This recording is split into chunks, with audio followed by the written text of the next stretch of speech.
I'm Cleveland Browns connoisseur Brian Skowronski. And I am Pittsburgh Steelers fan Travis Berardi, 1-1 on the year. And together, we are A House Divided. That's so cheesy, but it works. So, welcome in week 3. I heard there's so many people commenting about how fun this is, that we're back again. I get to relax. My Steelers don't play till Sunday Night Football against the Raiders.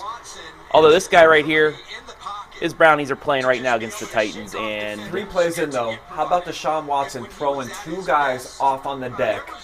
Big 300-pounders, shifting the side, picking up a big first down. It's a new dawn of a new day in Cleveland. Yeah. We got all of the bad energy out. We left it in Pittsburgh. We came back on the bus, and we're energized. It's always a process when you're a Browns fan. From the mental fatigue, the next morning, it's always panic, hysteria. People call me. I get lots of text messages. I'll show some of the videos that are on my phone of what people said to me about not being a fan, not wanting to care about this week. And I'm in the same headspace too, Travis. However, by Wednesday, that starts to wear off. By Thursday, we start, maybe do we have a shot? No Nick Chubb anymore. RIP to him for his 2023 season, but I think the team's playing for him now, Travis. And definitely by the weekend, as we set up something nice for Njoku again, Deshaun Watson making a play, I feel like we're ready for a comfortable, fun Sunday. I've said my prayers and let the chips fall where they may. I feel like I'm not ready. You're a little bit blurry and a little bit zoomed in. So, folks, as you see that, I'm going to... There we go. About that. Just speaking of chips, make sure that you get your official Browns chips. Tostitos. Frito-Lay, great sponsor of OH Report. We love them. We love their products. They got tons of great things on the shelf, including some chunky salsa. I am not a paid spokesman for them, but I do rep the brand. For the brand! 3rd and 6, clean pocket. Deshaun making great decisions. First downs again. Let's move the chains. Elijah Moore needs to get a little bit more involved. We brought him in for a reason. There, you look a lot better now, bud. You a lot more clearer. People want to see you more than me. That's what just saying. But Browns driving. I cut my hair. Yeah, I got up this morning, took a shower. I was going to work out, and then I decided, you know what? Your wife's already complaining that your microphone isn't good. Oh, my mic sucks? Yeah. I can check it out. Yeah, so we'll keep looking.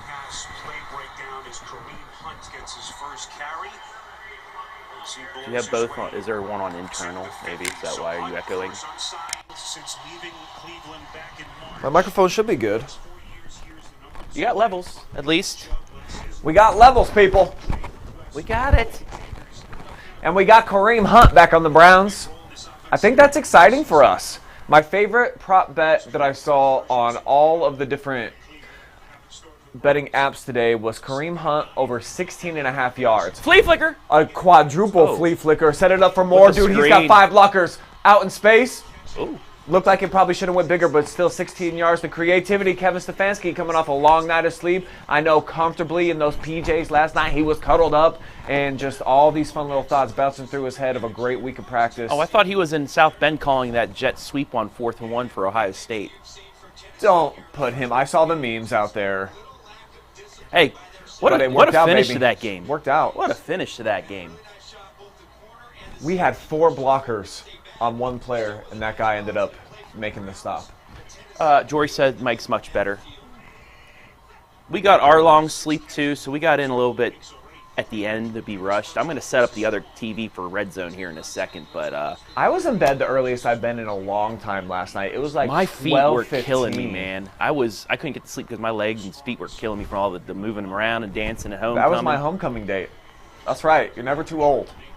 We partied not just as hard because respect. I got Northmore kids out there for pushing it to the limit. I never knew the fishing in the dark dance they did. They all sat down across from each other. They were doing a whole dance with their. It was cool. It was sweet. Never seen it. I don't think they created that. I know, but I've never seen it before at anything. So good for them. Dude, we're doing more flea flickers. Look at this. Deshaun Watson pretending like he's going to throw blocks. Making the franchise play, though. Yeah. Oh, yeah. Don't when you get paid $230 million, you don't lay a hand on those crazy linebackers coming in. But yeah, last night, one of the best, I think, homecomings that the OH Report has done. They were awesome. They stayed there. Nobody filed out. It was packed the whole time. I'll text you a video that I took. It's at. Oh, was it we were with the light? 9:57. So the dance ends in 3 minutes. One of the last songs, yeah. Everybody's still there, having a great time. Yeah. So shout out Knights. Shout out. Any time in the castle's a good time. I know. A big game coming up on Friday too. But a big play here for the Browns, 3rd and 4. Design run for Deshaun, get him out on the edge. Ooh, my goodness. Okay, I'm going to set the other TV up with red zones. So Brian, you. I'll keep the folks entertained. Really what you're supposed to do here, I don't actually know what this is, but watch the Browns game with us and just comment along. If you're at home, sometimes I have to be by myself for the Browns, but I decided this year maybe it's best just to be around other people, even if they are Steelers fans, and just let you bring some positive energy my way. Make fun of Travis on the group chat today, for sure. Out there on the Facebook. I'll hop on there. And the kicking game strong again. Dustin Hopkins, what an addition he was. I wasn't sure. We got rid of the 3rd-round kicker just coming into his 2nd year. Was it a good idea? Maybe Cade could turn it around, but he showed that York got sacked, just like when William Wallace did it in Braveheart. And up here mentally, he just wasn't able to recover. So we brought in a veteran, and he's crushing it. And Browns kickers have crushed myself and other spirits in the Cleveland area for years and years and years. So far it hasn't been the year. The kicking game has been strong. Don't have any qualms about that. So, like I said, hopefully we're turning over a new leaf here, Browns fans. I felt as good about this team coming into this season as I ever have about a Cleveland football team. And unfortunately, the one guy that I felt like we didn't want to lose, the heart and soul of the team, the hardest working, most dedicated, speaks by example type of dude, yeah, he's gone, but the whole team, they got the spirit and energy because of number 24 and the new comeback season that's about to be initiated out there in Cleveland. He's going to be working harder than anybody else to see if he can get on the field for the start of the next season. So I think that's awesome. The team sounds like they're dedicating their season to him. Seeing Kareem Hunt walking in today, he had on a 24 jersey. I got on a brand new 21 jersey representing the OHIO today. I know that you guys had me on the back end out there if you're watching. I knew you had the IO, but yeah, pretty cool. Fanatics sent this to me for free, so much appreciative of them. And just my D-Gen personality put me on a new sports betting app. Me and Travis, I think, are on about 3-4 of them. We'll talk about our bets throughout the day. I got 3 different fun ones going on for the Browns. Tell you about some other NFL teams that I like today just to win outright, because I don't really skew too heavy into those big, heavy parlays like Travis does. He'll like to do 8, 9, 10 leggers, hope a bunch of crazy stuff happens, and bet like $2. I'm more steady Eddie, put like 20 to 50 bucks on a game to where I'm just feeling pretty confident. We'll talk about that coming up a little bit later too. But for today, Travis and I do have 3 different beverages. We're going to start today with some Hall of Fame football beer. That's right. That's our guy, Joe Thomas, in the class of 2023. Never tried this before. Travis has not either, but we're both big fans, of course, of Joe and what he brought to Cleveland. The most consistent dude that we've had. I was going to say arguably ever, but Jim Brown played in a whole bunch of games. Otto Graham back in the day. Bernie was pretty durable. Metcalf. We had some guys that we can rely on. But every single snap during his career, come on, baby. It's worth a try. Pick these up at J&J's. Shout out to my people over there on Marion Avenue. They have the best collection of great beverages over there. The finest. And this is just one of 3 different flavors that we'll be taking in. So Ryan Tannehill is the competition today under center. Had a huge game last week. Everyone's kind of counting him out. Dude went for 83% completion, a couple of touchdowns, and almost 250 yards. He's one of those type of quarterbacks you feel like can get you into the playoffs, but is he a game changer? Some weeks. Sounds like week 2 he was. What does he do on the road against the Browns defense? It's pretty good. And oh, by the way, we chewed 7 minutes, 11 seconds off the clock on that opening drive. Coming away with points. Nice start for the Titans. 6-yard pickup.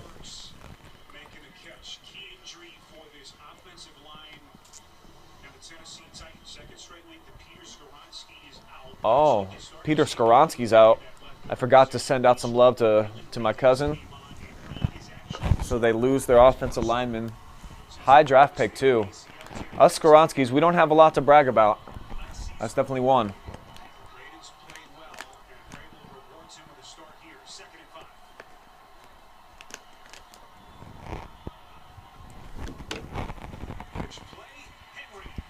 Forcing a third down, though.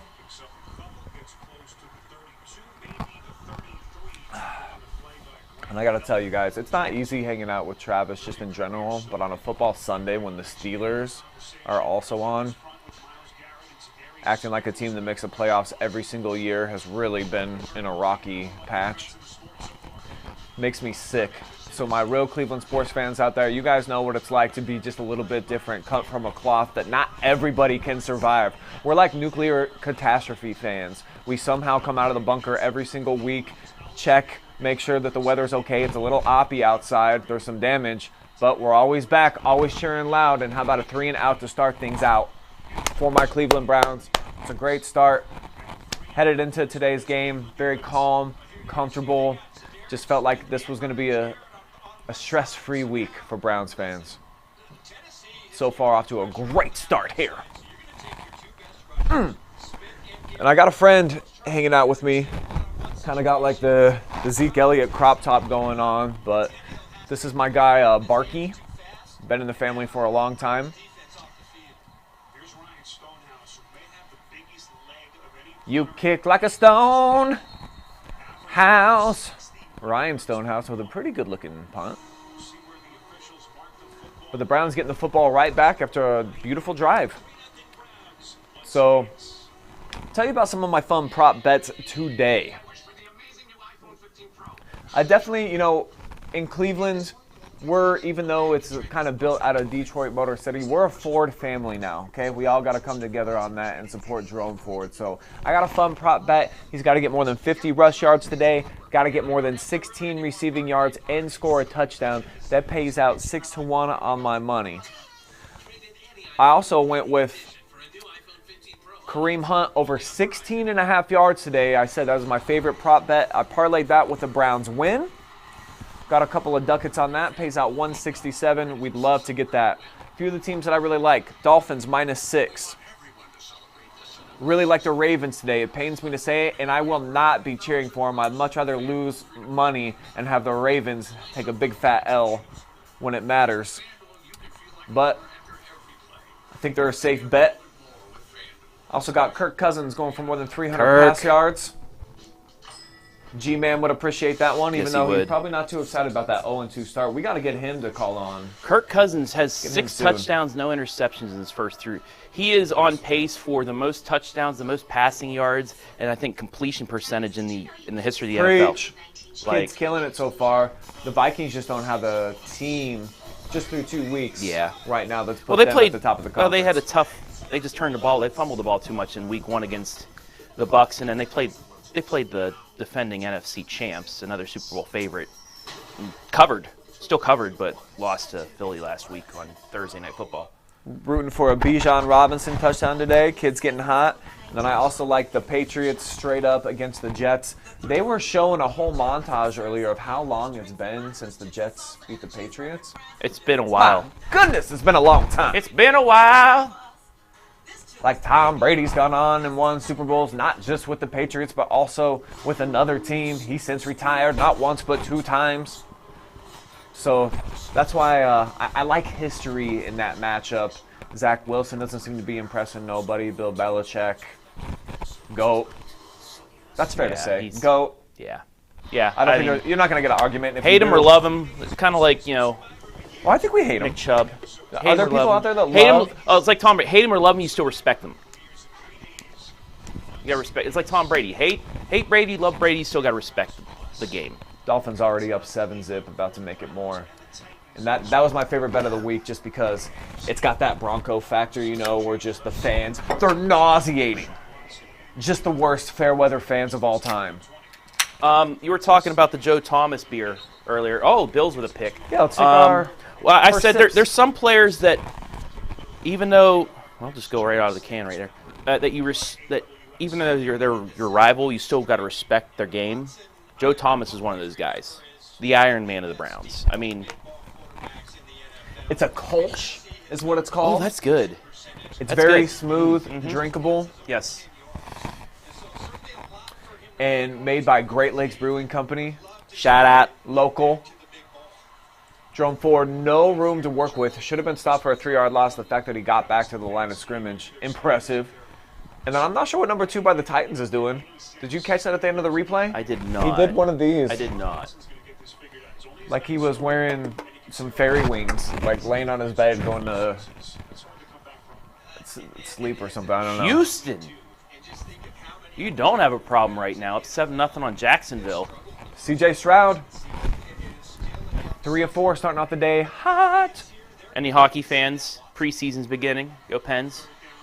Oh! Jerome Ford couldn't catch it. Deshaun, though, he threw a sizzling plate of bacon right into his fingertips. Dolphins back on the board. Touchdown, Miami. You're talking about your bets that you have in. Yeah. I have a couple bets. Let me pull these up. I don't think you went as savage as me today. I woke Not up yet. early. The second half games and I just will. started like click. Okay.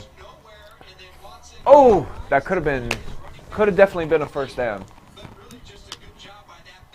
So tough 3 and out here for Cleveland after a nice start. And that's what winning football teams do, is keep drives going. Wow, Titans going to get a huge punt return. Keenan Allen just got the Chargers inside the 5. One of my fantasy players. Only played in one league with some of my high school friends this year. But Keenan Allen, I think, has been a bit of a surprise. He's been a fantasy monster, but a little bit older in age, long in the tooth. Still rocking it out there. Big numbers. So I had a free $8 from, I did that FanDuel free fantasy last week. You get $40,000. You got to pick your quarterback, a couple wide receivers and stuff. Ended up winning $8. So I put $8 on a Derrick Henry anytime touchdown, Travis Kelce anytime touchdown, and a Tony Pollard anytime touchdown. All 3 of those in the same? Anytime touchdowns, though, not just first touchdown. So in the game, $8 pays $55.54. So being a friend, hopefully you guys are up a couple scores, and then Henry gets a garbage touchdown. Does that work for you? Yeah? Yeah? They got to score. Yeah. Sometime, you would think. I don't know. The Bengals did it in week 1. Well, that's because they're the Bengals. They're just not good. Oh, right you're going now. to put them like that? They're not good. I thought everyone was buying in on the Bengals being the sexy Super Bowl pick in the AFC. I wasn't. Oh, because you're a Steelers fan. Steelers fan, Browns fan. Do we really want the Bengals to go back? I don't No, think matter so. of fact, I feel like they've been overhyped the last few years, and they've outperformed my internal hype for them. So I just took a step back on the Bengals this year. Maybe Joe Burrow gets healthy again. Yeah. They started slow last year, too, right? Weren't they 0-2? Yes. I think they might have been. They were. So I forgot about this. In order to get my free jersey, you had to place a $50 bet for anything minus 500 or better. So a minus 500 bet is pretty much a team that's favored by 10 points. I put $50 on Jacksonville to beat Houston today, and they're down 7-0. So, but I have Jacksonville money line. Last week, Puka Nacua. Yeah. The new Cooper Cup. I got him off waivers. NFL Offensive Rookie of the Year was plus 800. So a $10 bet would win 80. That's if he keeps catching balls like Cooper Cup. He's in Cooper Cup's position in the slot too, and he's showing he can do it. That's a fun bet. Yeah. Bills, Dolphins, Jaguars, Ravens, and Seahawks each to win by 7 points. Plus 2,000. I had free bet. I'm gonna sprinkle a $10 on That's that. what You I'm never talking know. about. Sprinkle it. You just sprinkle.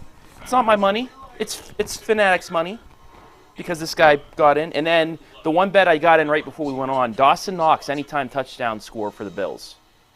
Plus 425, so 10 wins 42. Ravens just came up with a big sack. They're already leading 7-0 And at home. guess who scored the touchdown for the Ravens? Not J.K. Dobbins. He's No, done for the no. season. It was Lamar Jackson stealing touchdowns from Ravens running back fantasy owners.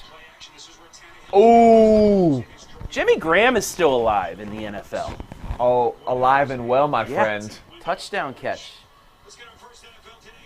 Yeah, 5 people Rumors watching on of the his Facebook, demise. one on YouTube. Oh, there's people out there? There's people actually watching us. Do send us out some comments. Please let us know where you're watching from today. We'll get you on Fan Zone. And how you're watching the game. Hopefully you're taking in the Browns with me. We'll keep you updated. We'll give you a little red zone insight when other teams score. But this is really just about my reactions to the Browns. We're coming up with a 3-yard loss here. And myself just hanging out. Defense looking strong. My Jersey game looking strong today. Thank you, Fanatics and Travis, for getting me signed up. Sent me a brand new jersey. They overnighted it, too, for free. Really? I made the purchase on Thursday. Friday morning, things at my house. That's great. I ordered an NIL jersey. So C.J. Donaldson scored yesterday from the Mountaineers. That goes a little bit longer because they're just releasing them. So I should be getting it within a week or whatnot. But some of that money, that free money, goes to C.J. Donaldson. It's an NIL jersey. Those are cool. And they had other ones. I don't know, maybe hopefully if you go to Fanatics, they got a Cade Stover NIL jersey. Throw Cade some money there. Yeah, I told you, I have $100 more in my Fanatics account that I could use towards a jersey. Well, once that Jacksonville bet goes through and is finished, I get another $100. So, yeah. We'll be making some bets. Help me out. What bets should I make for the 4 o'clock games? Should I do a little bit of a parlay? Should we do some anytime touchdown scores, first touchdowns? Let's talk about that. Piece them together. How about an anytime touchdown score parlay? Oh, like I did earlier, yeah. A mini buffet.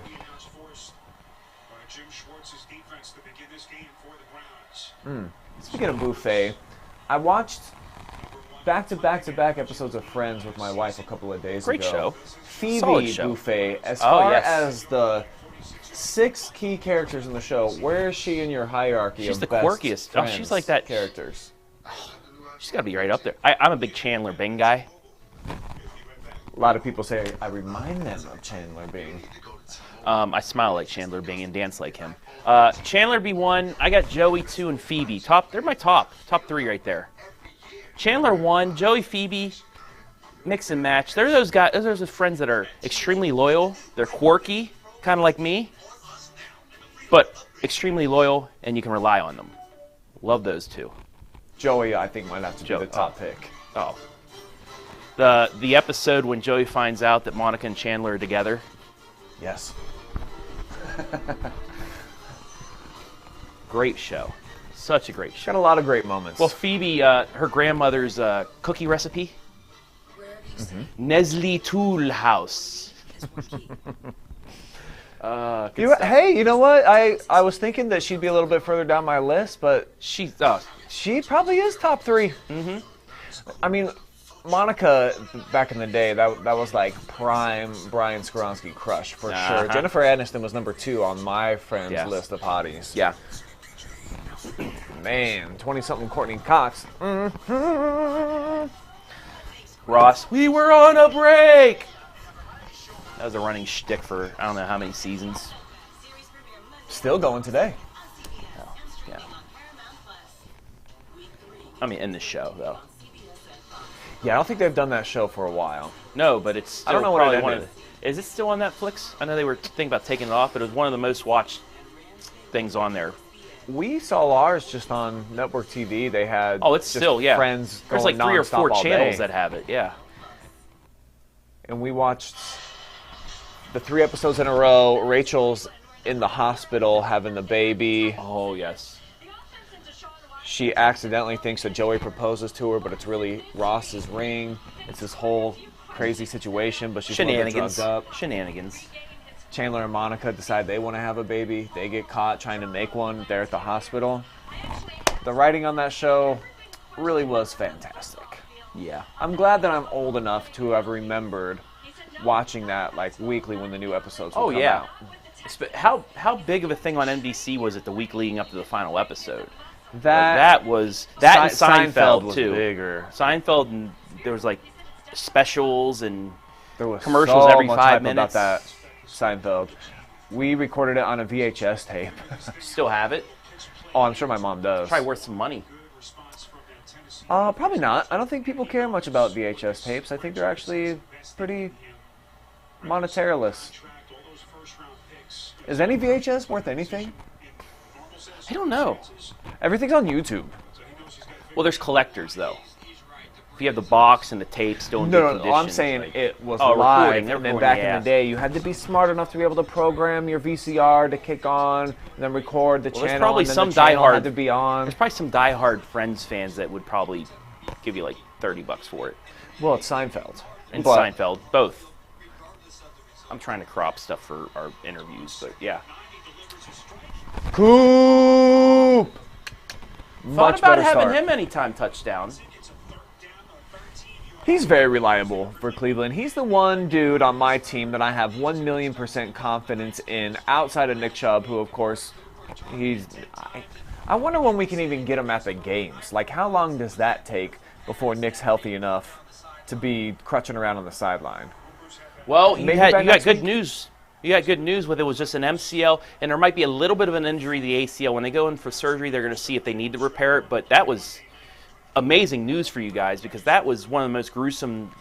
It was like a Willis McGahee national championship type injury. It was like a Nick Chubb Georgia injury. Isn't that sad? Yeah. The same guy to the same knee. Yes. He's got two photos, and if you put those side by side of the hip point, just your heart bleeds. And knowing Nick Chubb, the kind of guy that he is, why would the bad juju of the universe come together to conspire against a dude like 24? The only thing that you can think of is that guys like Minka Fitzpatrick really are evil, and that he's got such bad negative energy in that disgusting jersey and the way that he came in and tackled him with his head down.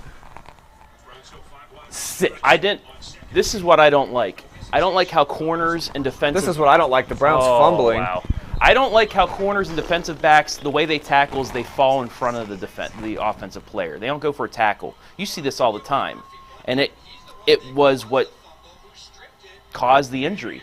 It's just defensive backs, they're smaller, they're afraid to go one-on-one because they know they're going to get run over. So all they do, they fall in front of the offensive player and trip them up. And that's exactly what happened with Minka. I don't think he was meant to do that. He was intending on taking his knees out, but he fell in front of him like every defensive back does. I hate how that happens. He did not fall in front of him at all. He's coming 100% from the side. You're a Browns fan. You're going to say that anyway. That's what's going to happen. Just watch the replay. Yeah, I did. And I'm like, that is terrible. Watch the replay 5 times. It happened. It's over with. He's not in front of him at all. Browns fans are going to hate Minka no matter what. Coming from the side when Nick Chubb's already engaged with another defender. Oh, he was going to throw him off, though, and go in the end zone. He's that guy, though. Wow. Big play in the backfield. The defense is so good, it is sad how bad the offense There's your boy, Myles Garrett. Well, he's Mr. Reliable, too. Absolutely. He would be number 3 on my depth chart of dudes that I count on. I'm looking forward to seeing what his Halloween decorations out front is going to be this year. He had the Stranger Things last year with Burrow. The year before that was just the graveyard of everybody he sacked. I want to see what he adds this year. I think he keeps the graveyards. Yeah, he did last year, but he added on. He added the Stranger Things. So what's going to be that next level? Yeah. For Jurassic Miles? Exactly. 2nd and 13! Garrett just caused a fumble! And somehow, there's 4 Browns in the area. They thought it was a pass. And they allow the Titans to get it. That's what I'm talking about. Big play, though. Guys. Of course it was a fumble. Myles Garrett making it a nightmare for Tannehill today. Sorry, Ryan Tannehill was on my fantasy team last year. He cost me a fantasy championship.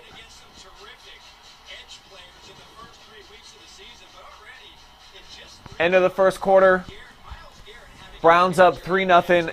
I forgot to tell people, we're going to have special guest call in today. I'm going to have one of my oldest, dearest friends on the line that also is one of the biggest Browns fans that I've ever come to know. Rafael Osorio from right here in the beautiful city of Mansfield. Now living in Boise. I'm going to send him a link to jump in. We're going to see what Rafo has to say out there in those beautiful blue pale mountains. I don't think they have any pollution in the air out there in Idaho.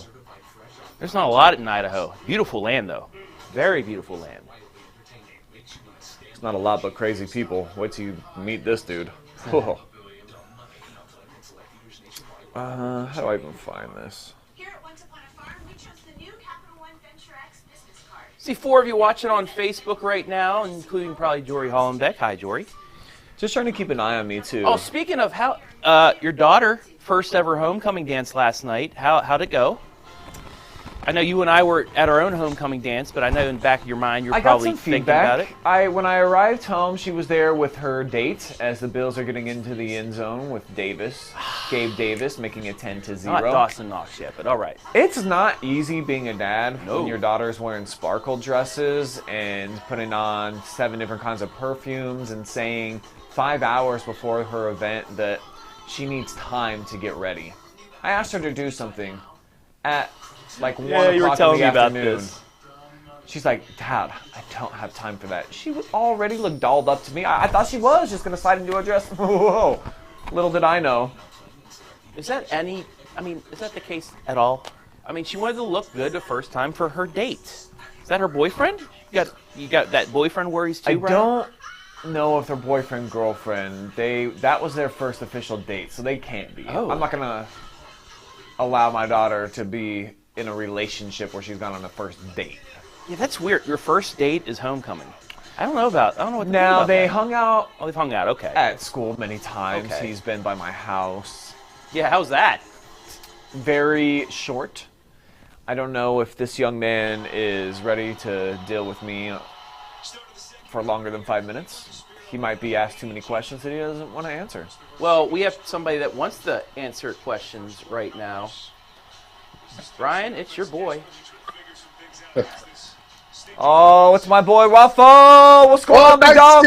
Nice stick. Hello, Brian. Oh, hold on. We got to turn you up. I got to get some volume on you. I don't have it yet. All right. Hold on. Here we go. Now try. Hello.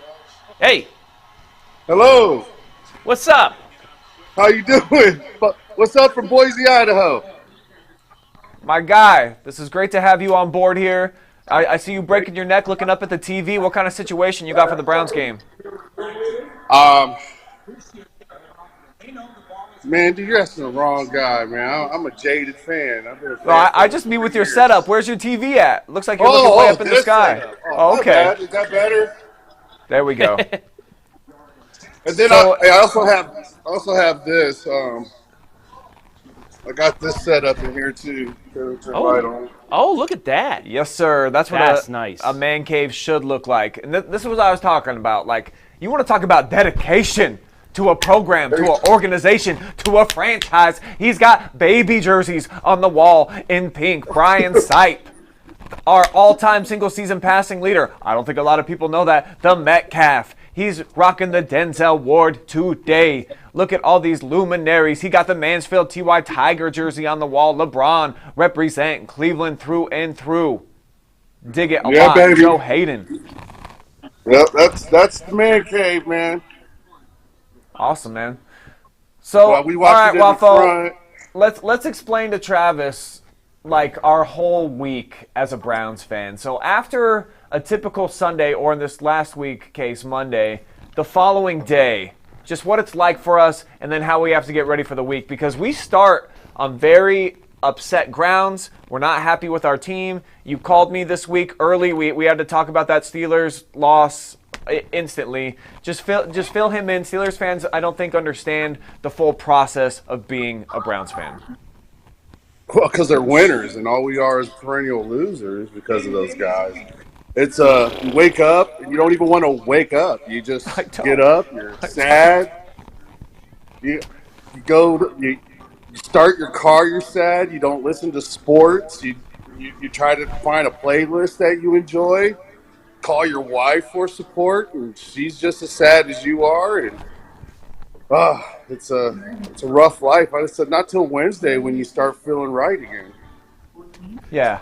Usually you got to get that flavor out your mouth, and by time it's Yeah. settled in and it's like, you know what? This is just what we do. I forgot. Absolutely. I was tricked into thinking it was going to be different this go around, but oh no, there's still the abusive boyfriend, but I can't say no. I'm back. It's Sunday, and here I am, Raffo, watching the Browns again and excited about it. So it takes a few days to get ready for today, but once it arrives does. Sunday, it's a tradition unlike any other. It is. You raise up, dust yourself off, and you get ready to go. And And that's why I believe we're blue collar fans, and man, you bring the hard hat and we just do it. It's been 20 Amen. years All right, of futility, I man. got a name for you. Remember, we're live, so nothing, cursing I or see whatever. you with the. If I can't believe you got a guy working for you wearing that jersey, a Heinz War jersey he's at got that. two. He's got two guys working for him that are Oh Steelers my It used to fans. be 3. We had to cut one of them loose. It was too much bad estrogen and juju here in the building, bro. We had to cut ties with all that. So we're down to 2 Well, Steelers he must be fans really here. good at his job because that jersey just would like not get it. Yeah, No, not a good look. understood. What's your question, Trav? Okay. If I say this, give me one word to explain this name. Art Modell. Coward. Backstabber, liar. Yeah. But then to go a little more into it, that's Demon. just surface. But if he was caught in the corner in reality, but still backstabbed us, man, because he kept it quiet. Only few people know. If you really research that story, Art was in a pretty bad spot financially because of that stadium and the lease and the money he took on for it. But in saying that, you just don't move the team. I mean, there's things he could have done. But to find out more about him, he was a bad business owner. He just wasn't a good businessman. Yes, very well unrespected in my family, for sure. Oh, yeah. The more you know, Absolutely. the less you like about Art Modell. This is the NFL, baby. I know it's a little bit different times, but it was the 90s. If you can't make Right. money off of owning an NFL franchise, and especially one that packs out the stadium like the Browns do, Right. you're not a good owner. Here's Kareem Hunt. Yeah, he made a- I love it, bro. I love that Love he's it back too. in Cleveland. One more thing. I know you got to bounce soon. I'm loving this, and thank you for inviting me, both of you. One thing I want to say about that whole situation with Art is sometimes I'll sleep at night and think we should have 2 Super Bowls, man. Because the Ravens should have been us. Preach. Yeah. Had Ozzie Newsome Right. putting together Yep. the ingredients for that Yep. beautiful roster that they had too. Should have had Ray Lewis as an exciting rookie. Like, Yep. there's a lot that could have been different, and our fortunes changed. And I think that's why we've had such a long journey to where we are now. I hope we're Absolutely. turning the corner. I believe we are. I just can't.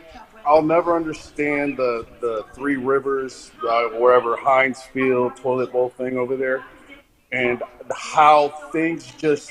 It was eerie that Monday night. It just started off weird, and it was a weird game the whole way. I've never seen anything like it. I'm not even talking about the injury. I'm just talking about the play and things that happened during the game, the course of the game. Yeah, our defense outscored our offense. That was the only reason we won that game. Well, yeah, absolutely. That's the only reason. You guys didn't. I mean, again, that's what I'm saying. Fluky things, and people making plays. And T.J. Watt just makes plays regardless. He's special. What I think we found out, though, that it's going to be fun for Browns fans, and especially me on this show coming up this season, I think the Steelers are pretty talentless outside of about 3 guys. They're going to have a they're long horrible. season. If they do end up going above 500 again, it's not going to be a fun season for Steelers fans. I think they're going to be biting their nails a whole lot more than we are this year. Because we haven't the last 2 years already. We'll be. Come on. We'll see where we're at, but I believe the Steelers will be at the bottom of the AFC North when it's all said and done. Bengals are interesting. I do see Yeah. them bouncing back, but not like the last couple of years. I don't think they're that No. good again. No, think- Joey Burrow's hurt. Yeah, I think his injury is a little bit worse than people think. Oh yeah, absolutely. He's not the same guy. He's very tentative back there. Yeah. Look at that, guys. What do you think about this, Raphael? Very seldom do the Browns catch big breaks like this, getting a pass interference flag on a 3rd down. Whoa. Very seldom. But this is where I would think like Bernie would go. I would go for a home run ball here just because. Look where we're at. Yeah, I go to the house, but we're not. Now I seen you're actually. Dude, what is that? What is that? Yeah, in Boise out there, Oh your my guys' cable's a little bit slicker than us. Like, You're 10 seconds ahead of us. I'm just now watching this first down play. Oh. Oh my. What are you dear doing? sweet Lord. Is that a loss of 20, Roth? Yeah, that was. That's. I don't want to talk money and talk about the money he earns, but that's a lot of money for a bonehead decision like that. Wow. Didn't like that decision. He's not. He is. I don't know where he's. I don't know what he's thinking. That's high school stuff. Why even let that go? The Elijah Moore acquisition Did made they me get a- very, very they got excited a to start. flat. Oh, shoot. Guys, See, we are so he's lucky. ahead of us. Now we're seeing it. Yeah. I'm way Deshaun ahead play of you, action so. going deep. Oh, that's interference too. Did we catch a flag for that one? Yes, you did. Okay. Yes, we did. So I'll be quiet and let you guys catch up. Deshaun getting up late. You think he's upset about the injury or because he missed a throw? Because he sucks right now. He's definitely in his own head. I think that's very obvious when you watched him last week against Pittsburgh. I've seen a lot of the pundits on the national channels breaking it down. He's very slow with his processing right now. And that's the only thing that has to change. You got to get back to, bro, like, you think about just yourself and what it's like to be a human being when you're not thinking, when you're just free-flowing and living. Like, it's so easy. To me, it looks like he's just trying to dissect every little motion and roughing the trying to be passer. perfect. Maybe he's upset that he got hurt on that one. I don't know if you guys were thinking. I think you're right. He's pressing everything, and he's just not. And you know what? Playing in Cleveland does it to a lot of quarterbacks. Dude, that was like John Jones coming in with a big elbow to the throat. There you go.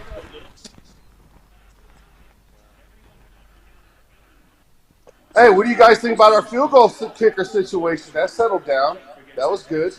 Hey, Yeah. and Dustin, Yeah. I trust, man. I don't think that it's a. He's a legit kicker too. Oh, you just had to throw that away. But yeah, you get that was a great pickup. Dustin Hopkins is an established veteran kicker, and you've seen that he can make those. And he's not worth. You don't even have to use a third-round pick on him. Right. Right, yeah. Think about the guys we could have gotten in the third round a couple of years back. Oh, my gosh. And how are you liking the rookie? That may be something you need the to right talk tackle? about on the podcast on Monday. Yo, I got to talk about. Wait till you see. I got to see this replay one more time. But I'm pretty sure Tua just threw a no-look pitch pass in front of, like, for a touchdown. I have him in fantasy. I got to see this again. Okay, they're showing it full screen. It looks like he's looking. Oh, my gosh. He's looking over to set up his eyes that there's somebody in the flats. Like a handoff. And then he pitches it for a touchdown. That was pretty Oh, I sick. had to, yeah. Okay. All right, 3rd and 1. Hey, DeJuan Jones has done a nice job, hasn't he, gentlemen? I thought that he was a really shrewd draft pick. Just at his general size, and you looked at his numbers with Ohio State, he was solid. Yeah. He's not, Playing close he's to not- home. Yep. I think that's helped. And when you have someone like the line coach Bill Callahan, you know, that guy. Did we just have Harrison Bryant line up under center and sneak Yeah. it? Sure did, sir. I didn't say anything because you're behind, but sure did. I don't think I've ever seen that before. Roth, have you? Nope, but, dude, this guy can't sneak. Not really good with securing the football. Which is weird. Jacoby Brissett could do that all day. Nice touchdown. Oh, we got a touchdown coming up here for the Browns. Let's see. About to celebrate with you, Roth. Sell it. Deshaun, clean pocket. Oh, end wide zone, open. wide open. Let's go. There we go, baby. I like that jersey. Hey, we're a Ford family now in Cleveland, baby. Yeah, we are. He may I know, not be a dude, I tried to Mustang, pick but that's like a it up. reliable Explorer. Yes. I like Actually, this dude. he's a good back, man. He's a good back. Look at that. Hold on. Ooh, That's a look at the nice move. saucy route running. Wow. Oh, what a catch. Put some spices on that. Moss Yeah. with a touchdown to tie That things helps. up possibly for Indy and Baltimore. Zach Moss making a catch. Yeah. Yeah, it's nice. And look, Watson took a hit. No, that's the one he got hurt. Hey, Willis, I don't know what's up with him, man. Our left tackle, man. You don't love it? Joe Thomas is very rough on that guy. I mean, he's very critical. He's got all the tools, but he just doesn't bring it.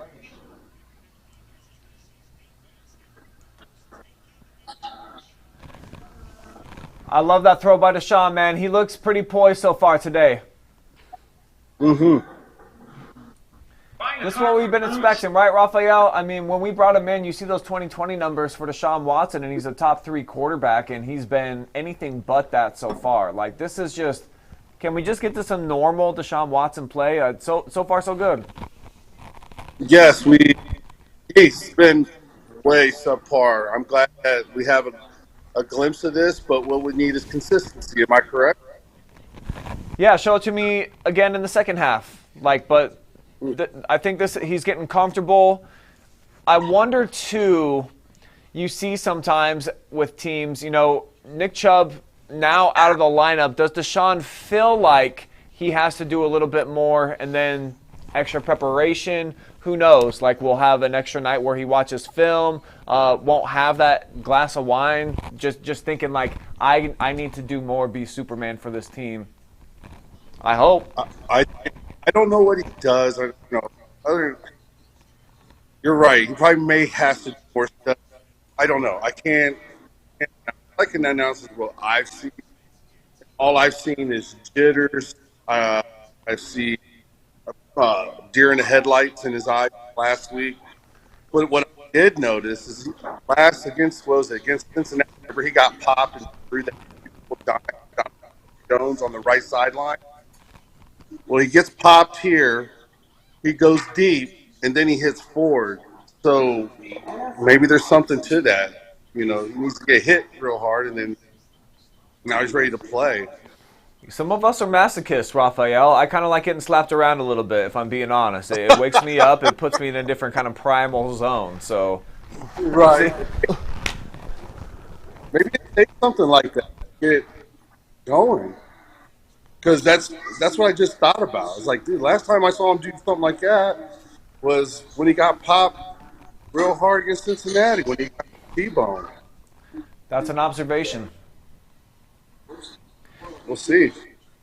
And what I love too, Raphael, if I was at home watching this game, or if I wasn't mic'd up and had to be sitting here real still, I'm always pacing when I'm watching the Browns. On commercial breaks, I'm cleaning stuff up. Like I can't stop. I don't want to think too hard about anything. It's a very stressful, dude. I'm sitting here talking to you and have to, be straight and narrow here and killing it, It's jittery times Sundays between 1 and 4:15 p.m. Oh my gosh. The Texans just took a 14-0 lead on the Jags. How about this? The Jaguars down 14-0 to Houston. Who no one believes in. I didn't have that game. I picked them twice. We seen something similar though last week. Arizona gets up 21-0 on the Giants, and then they crumble in that second half. I could see potential comeback. Well, for Trevor Lawrence. Watched the startup, Trevor Lawrence is like 1-6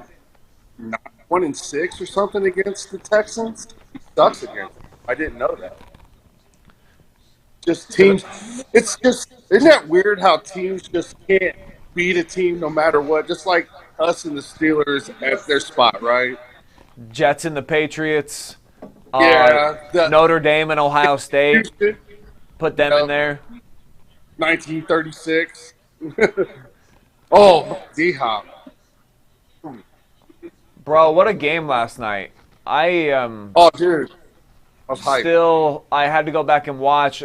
Travis and I were DJing at the same time, but watching live. Uh-huh. That was just, man. You don't get to many finishes like that where you got to make a big decision on the last play of the game. McCourt grew up a lot yesterday. think he showed a lot of moxie at the end. Two big throws, big first down conversions. That last throw took a pair, bro. Salty. Like it was real good.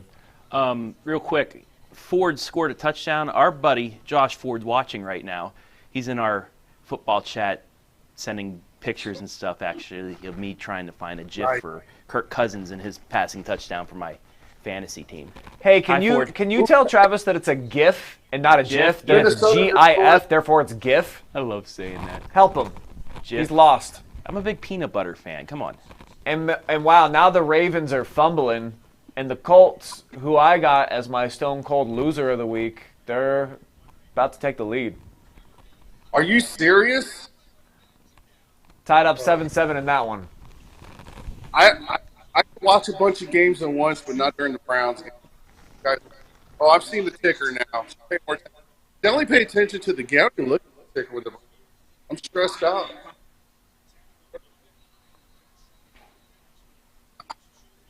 Remember when Tannehill was good? I don't think he's dropped off too much season. from. Yeah, it was 3 years ago. He's still been pretty good. Yeah, He's not going to do Mario numbers. No. Ooh. Remember when he was drafted by Miami and the receivers he had? He didn't have much. Yeah, that was a very interesting early draft pick for a quarterback. Yeah. Yeah. That was holding on Myles Garrett, right? Like, that had to have been offensive holding. I was wide receiver, Texas A&M for what? Year before he went to quarterback? It's weird talking to somebody in the future, Raphael. How are you 10 seconds better than me and Travis just at life? Like, what else do you know? Are you watching the stock market? Should I make any big moves right now financially? Dude, I'm the wrong guy to talk to that. Now, you're working for Apple right now, aren't you? No, I'm an HVAC. Oh, that's right, you changed. When you were working for, like, one of the biggest companies in corporate America, is that cool working for the man when it's that big of a company, or is it still like, I'm working for somebody else? Exactly. The second one. I tell you what, I enjoy doing what I'm doing.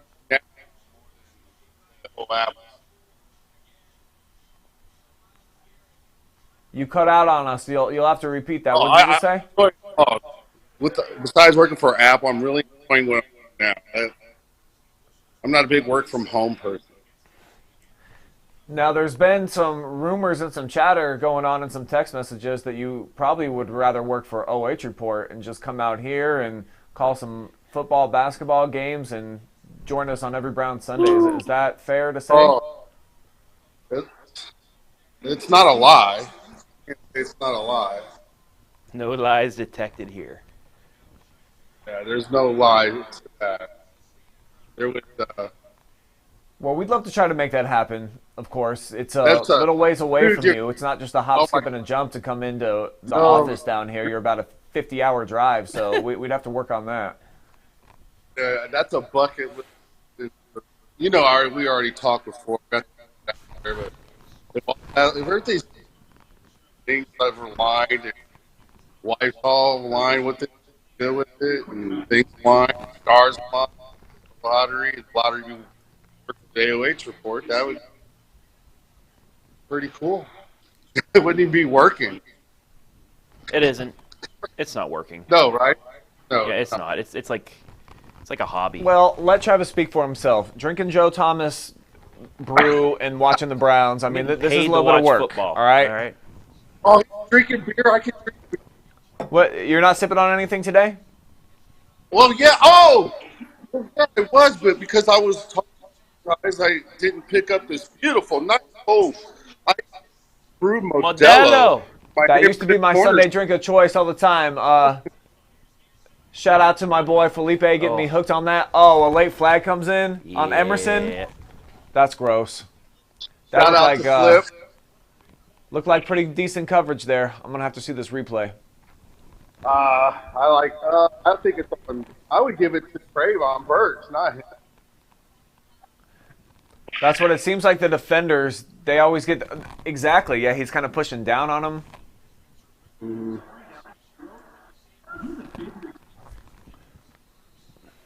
Don't look like a penalty to me, Raffo. Me either. That can be the difference in a win-loss in a game sometimes, though. Our defense probably should have just got off the field. Whack penalties. Can we overcome it? Man, I gotta learn how to do this right here, man, because I'm all over the place. What was that dance There you move? JOK came out with something fresh. Yeah, JOK's not. Looked like a combination of riding the saddle and the gritty together. Check this out. I hope they show the celebration in slow-mo again. Oh. All right. So I love you guys. Hey, I love you guys' Friday night pigskin. Did you get a chance to tune into the Pitskin this week? I watched it on the I got to follow the Tigers, so I watched you guys put up for them and see what's going on around the area. You got to do it right. Appreciate that, man. I love someone that is from this area. A big part of what we do, I like the comment section. People are like, I'm watching from Myrtle Beach, I'm watching from Idaho or California or wherever they might be. It's pretty sweet to be able to keep an eye on the teams you care about, because the internet, pretty cool thing. Yeah. Nice tool. It can be. Yeah. Go ahead. I'm sorry, real quick. I get the double up. I not see my team. I get to see closest man to me in my life. Even though he's way out there, but while we were close, I get to see him on TV all the time. So I get the I double gotta up. probably owe a lot of what's happened here to Raphael molding me as a young person. I mean, my gosh, my guy back in the day, he was like that older brother figure when I first moved to Ohio. My first job out here working in that restaurant business, and my boy, he just had infinite swag for days. I mean, yeah, did he get into some situations? He was about that action boss. We had to try to avoid a few pitfalls and holes along the way, but it was always fun, Raffo. I'll give you that for sure. We had a lot of long, endless nights. Yes, we did. Then we came out on the other side like spring. Oh, goodness. baby! Another tombstone for the front yard. I had to be so quiet because I know you guys are behind. I'm doing quiet fist bumps to my wife. Yeah, I don't know how you're holding in your emotion. Wow. Well, actually, I'm crying right now because what you just said. So I'm ready to wipe my tears out my eyes because I'm an emotional type of guy nowadays. Tannehill just he Yeah, cannot we hold shared a that for couple that cries long. together, I think. Oh, we have, dude. Oh, I did. Hey, let me show your boy the shoes, dude. Oh, no way. You got him? Oh, you know I keep, bro. Look, check this out. That is Dude. crazy. Those are legit. Well, but there's such a There's story a to story. it. Huge. Raphael, when did you move to Idaho? How long ago was that? 11 years ago. So check this out. So Raphael, that pair that he just showed you, he took one with him and he left one at my house. And for years and years and years, we kept that shoe. It was in different parts of my house in different storages. And for whatever reason, we just couldn't throw it away. I kept saying, we're going to get it to him eventually. He's going to come get it or something. The pair will be reunited. He held on to his shoe. I held on to mine. And then eventually, it took 9 years? 8 years. But we got him back together. There And we go. he's got the set for life now. There we go. Right? Insane. Yep, they're autographed and everything.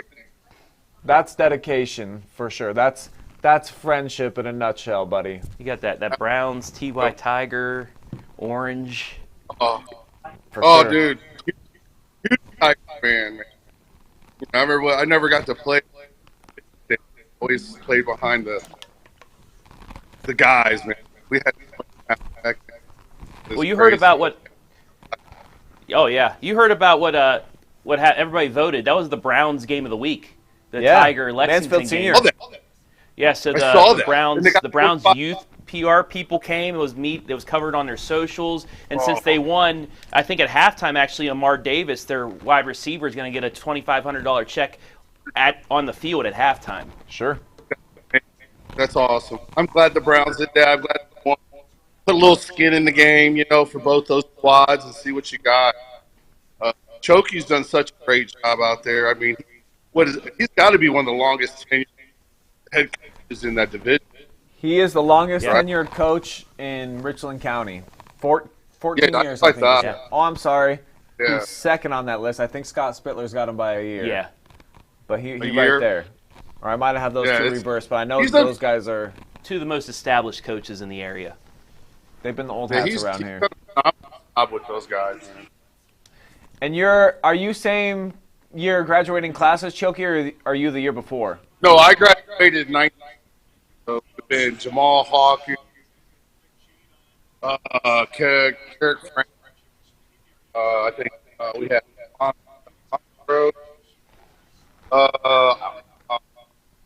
there's another Gross boy. The Grosses have such a great family. Endless Grosses, right? Yeah. Yeah, endless. They have. Hey, let me tell you a story. This Gross that's passed, R.I.P. But we played Ashland one time. Old as balls. Just to tell you how athletic this family is. He was like a fourth, and his name's Alfonso Gross. I handed this cat the ball. He ran like a 98-yard. And we're playing JV at night. That just tells you how deep we were then, but how great that family is, dude. And it's still going on today. There's a large pool of Grosses. They got 3 from the same family all compete in Division I sports right now, which is pretty cool. Isn't that amazing?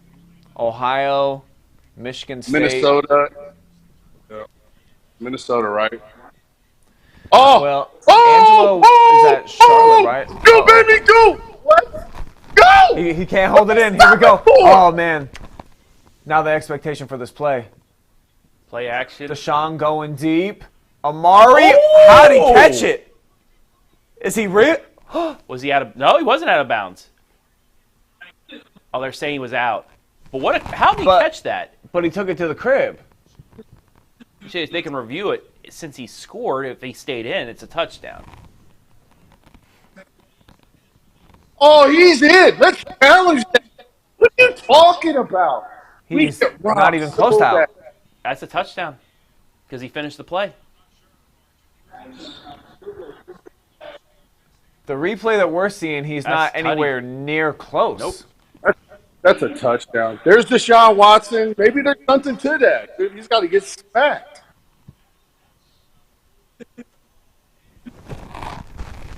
See, and this is the type of trash that I'm talking about. What other franchise has to deal with a clear touchdown not being called a touchdown? Now we have to call timeouts. Now we have to let the officials explain to us that, sorry, by rule, we called him out, so it can't be a touchdown.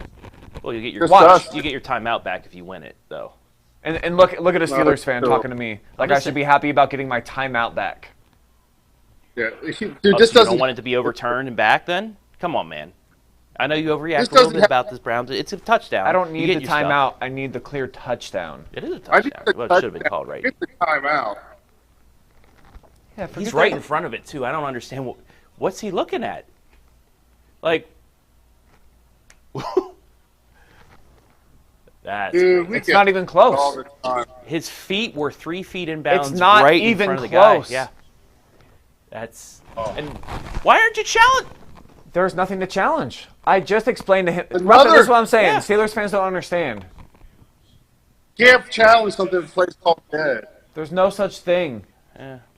Well, whatever. Yeah, you got hosed. I didn't know that. Yeah.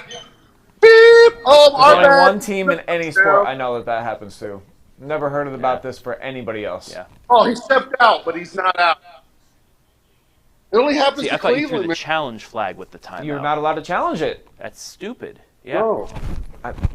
That's the He rule. finished the play, though. That's what I thought, because he finished it even though. Nope. Or is that just college? It's on the referee. That's dumb. If the referee allows it to play out, Yeah. then they can look at it to go the other way. But if they say it's out of bounds, it's automatically out of bounds no matter what. Yeah, that referee is... Well, we got the What was he first looking down. at? That's crazy. The play count? The catch counted. Did the play count? The catch caught it, but it was a 25-yard catch instead Yeah. of a 70-yard touchdown like it should have been. Hey, did the play count? I think that they Wow. they took it all away. How? I You ever seen Bob? not sure.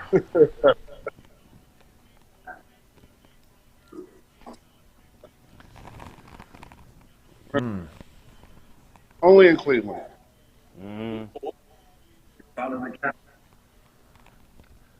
Hey, you watch a Browns game, you'll see stuff you'll never see. It's always new. It's an adventure every week. Hey, you got your grandkid with you? Is Aspen hanging out today? Yeah, I'll show you. Yeah. Oh, no. Aspen, say hi, Brian. Can you get How you in doing, here? young lady? Hi. Good. Say hi. You cheering on the Browns today? It doesn't look like you're in the right colors. That looks like a dolphin dress. They're winning. Hi. Hey. Hey. Are you watching Pop Pop's dress? Because crazy things happen. It's like a magic trick every Sunday for the Browns. Hi. I gotta tell you guys, look at that. She's trying to wave to the gentleman with the Steelers jersey on, like, "Hi, is your friend Steve? Hi." Yeah, we're both here.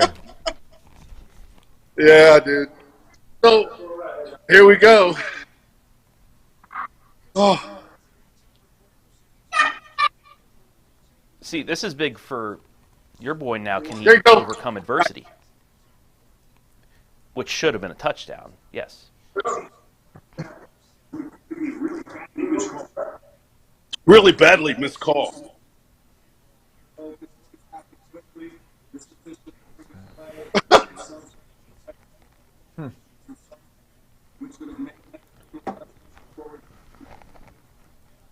He then reacts to that, blows his whistle after a contested reception, which basically.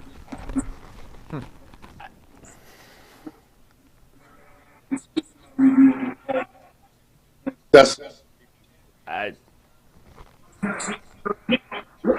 There's no Wow. explanation. it was right in front of him. What was he looking at? dude. I want to talk about it. But hey, we would have got our timeout back, Roth. That would have been exciting, right? Yeah, our timeout would have been great. How about the touchdown? He's acting all cool because this team's not playing. If that would have happened to the Steelers, I don't know if he'd still be It's sitting. happened to us many a time. Never. It's the Pass owner. interference. No. in the, No. in You've the never had a Saints game. touchdown like No, that happen. We don't have it. We don't have No. anything like that because Browns fans. Never. No, dude. You Steelers fans can't talk. You've never had a person score a touchdown called out of bounds that wasn't. Not out of bounds. No. Wow. So now we're relegated to a field goal opportunity.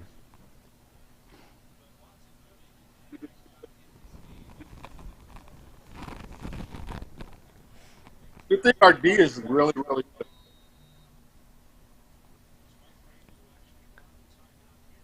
So instead of a guaranteed 7 points, we have to try a 52-yard field goal.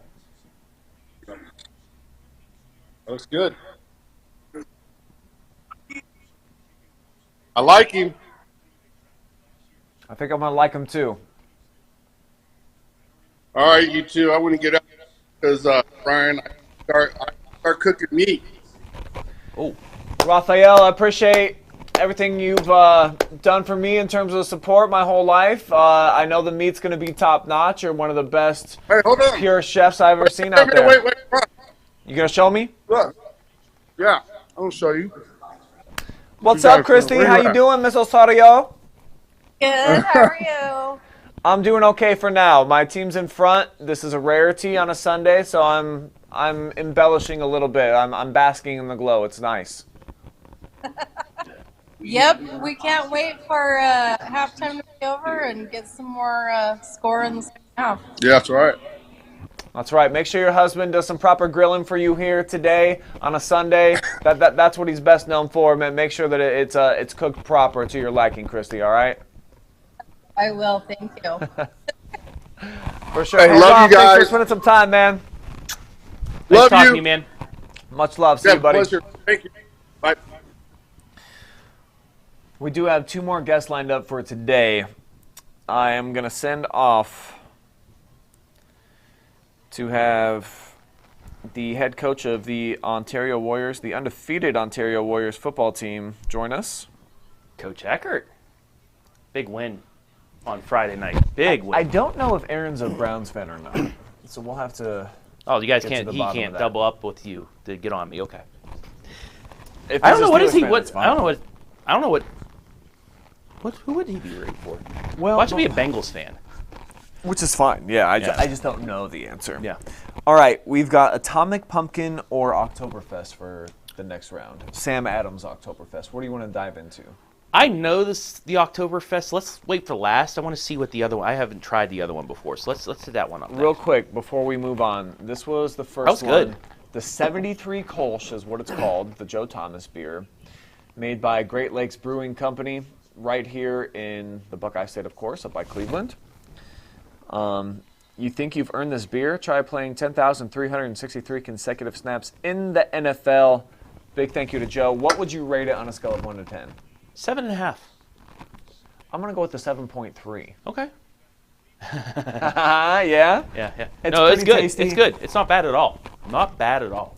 Well, better than that. Very drinkable. It's smooth. All right, so here's the next one. It's called Atomic Pumpkin, Oh, it's a Voodoo a Ranger. spicy special release by the Voodoo Ranger. You got 12 full ounces, 6.4%. New Belgium Brewing. Well, thank you, sir. This I think I have had before. This I don't know if it's new to me. I believe our good friend that hung out with us for Monday Night Football has brought this into my living room before. And how long ago does that Monday night game feel? We were just talking about that's. Like an eternity ago. Well, we've had so much go on during the week too. It seems like the week flies by, and then when you think about it, it's like, wow, that was just happened. That was Friday night. Talking to Zazzuto about, or no, it was Saturday. I said that a fan got kicked out of the Crestview game, and she was like, "Oh, that was just 2 days ago." Like, it, just weird. So many events that they, not that they blend together, per se, but I think we had There's a lot. we had somebody get kicked out of a volleyball match on yesterday. they Just probably saying, called that sorry. inbounds, didn't they? Oh, I was gonna say. He was right in front of the ref. How did that? So have a little empathy and understand. I am. know Oh, I you're am, like, yeah. Well, Steelers fans had a weird thing against us go once. Dude, trust me. Do the math. Look at, like, if there was a bad beats for just like weird stuff that happens in the NFL, the Browns would be on Scott Van Pelt almost every week. By the way, great show. Love SVP Sports Center, but yeah, I'll even say it. Last week against the Steelers, the blatant face mask against Watson. Now Watson's 2 face masks were face masks, but the one against But him they should have called been those, Yeah, they right? called those. Yes, but the one But that the one against us didn't call. didn't call. Nope. The one where the quarterback, who's supposed to be Yes. ultra protected, gets ripped to the ground. Although I've never seen a quarterback get 2 face mask penalties in a game against himself. That was just bizarre. Rafi was right. That was a bizarre game. Yes. We've participated in a few over the years. And look, but they'll be able to challenge the incomplete pass. See, is it college football that they can? The college football refs at least let the play finish, then they can review it. But A real referee, but it's a mysterious Browns That's referee. I think He's it's out of bounds. He is. See, that was the whole thing. I thought you called timeout. That you challenged it. They Called did. timeout to challenge Well, it. but because then- the coaches, they're very busy. And Stefanski doesn't know the rule. He's just calling the timeout and then like looking at the ref like, dude, that was a touchdown for sure. And they're just like, yep, sorry, we blew the whistle. Our bad. Yeah, That's all you can do. Yeah, you got hosed on that call. That's got to be out of bounds. He didn't drag the foot.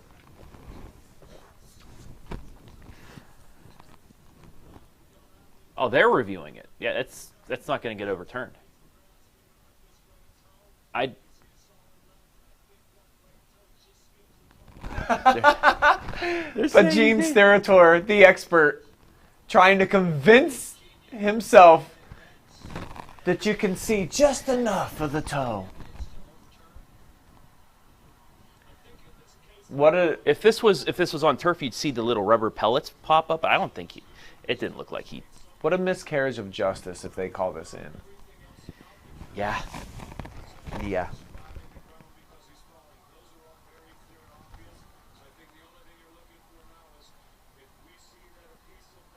It's inconclusive. It has to be inconclusive, at least, right?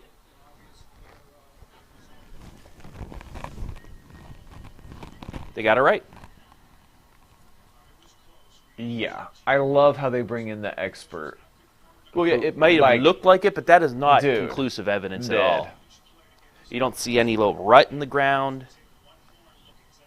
It's like saying, I know this guy's the killer for sure because he owns a steak knife. He must have done it.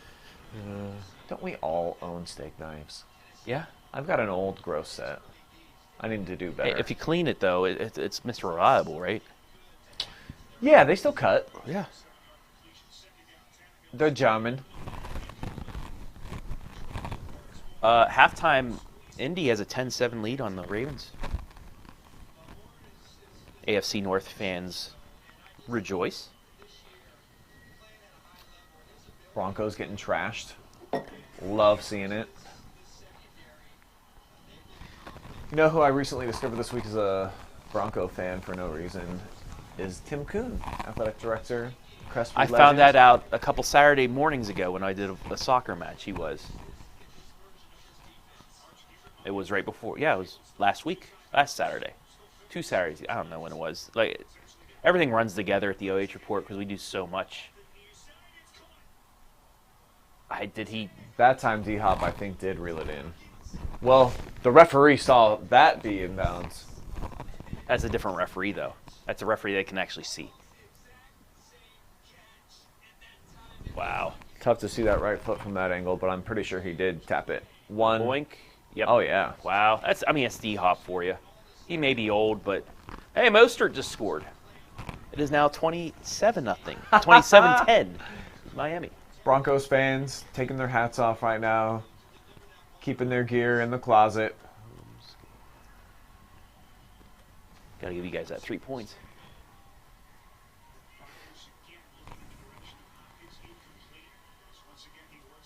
Saints all over the Packers at the half, 17-0.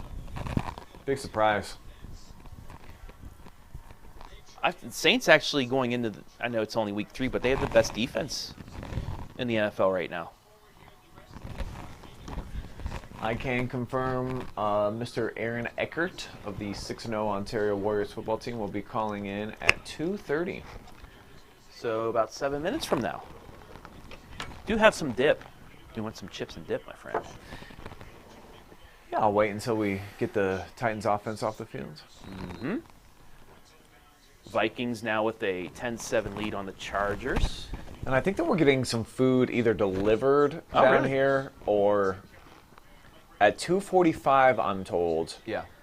by OH Report Vice President Jory Hollenbeck that food will be here for our bellies. I mean, just look at me. I'm happy with that. I'll take food. 3rd and 5.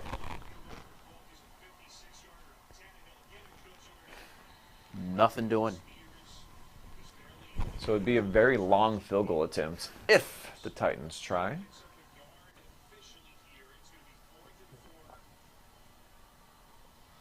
Or are they just going to... I don't think they are. Are they going to go for this 4th down?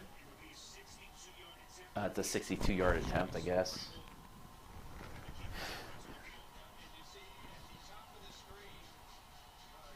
Big play. Big play here. Get a stop here. You go into the half up at least 10. You get a stop here, you could at least possibly set up a field goal. Oh my God! Wow!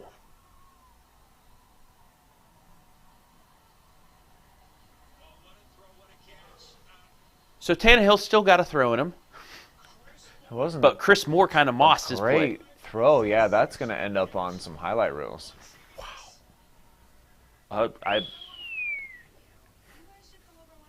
Wow. Well, I do have one more confirmed guest for today. Do you want me to make it a mystery at the start of the fourth quarter? Yeah. You don't want to know? Yeah. It'll be like that Smartless podcast that I really like. Great podcast. You guys are so funny. But I think it's the mystery involved that really spices it up a little Yeah. bit. So I'll just look over in the fourth quarter, see this person pop up, and then you'll see my reaction.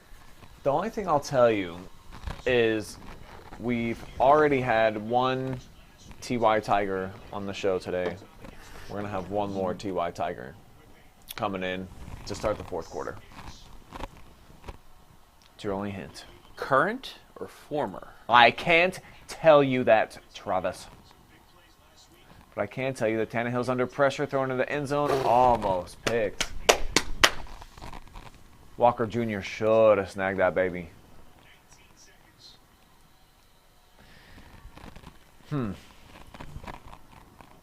It's I think it's gonna take me a little while to get over that Amari Cooper non-touchdown. Yeah. Now, if you guys win the game, Then it's water under the bridge. But yeah, but that's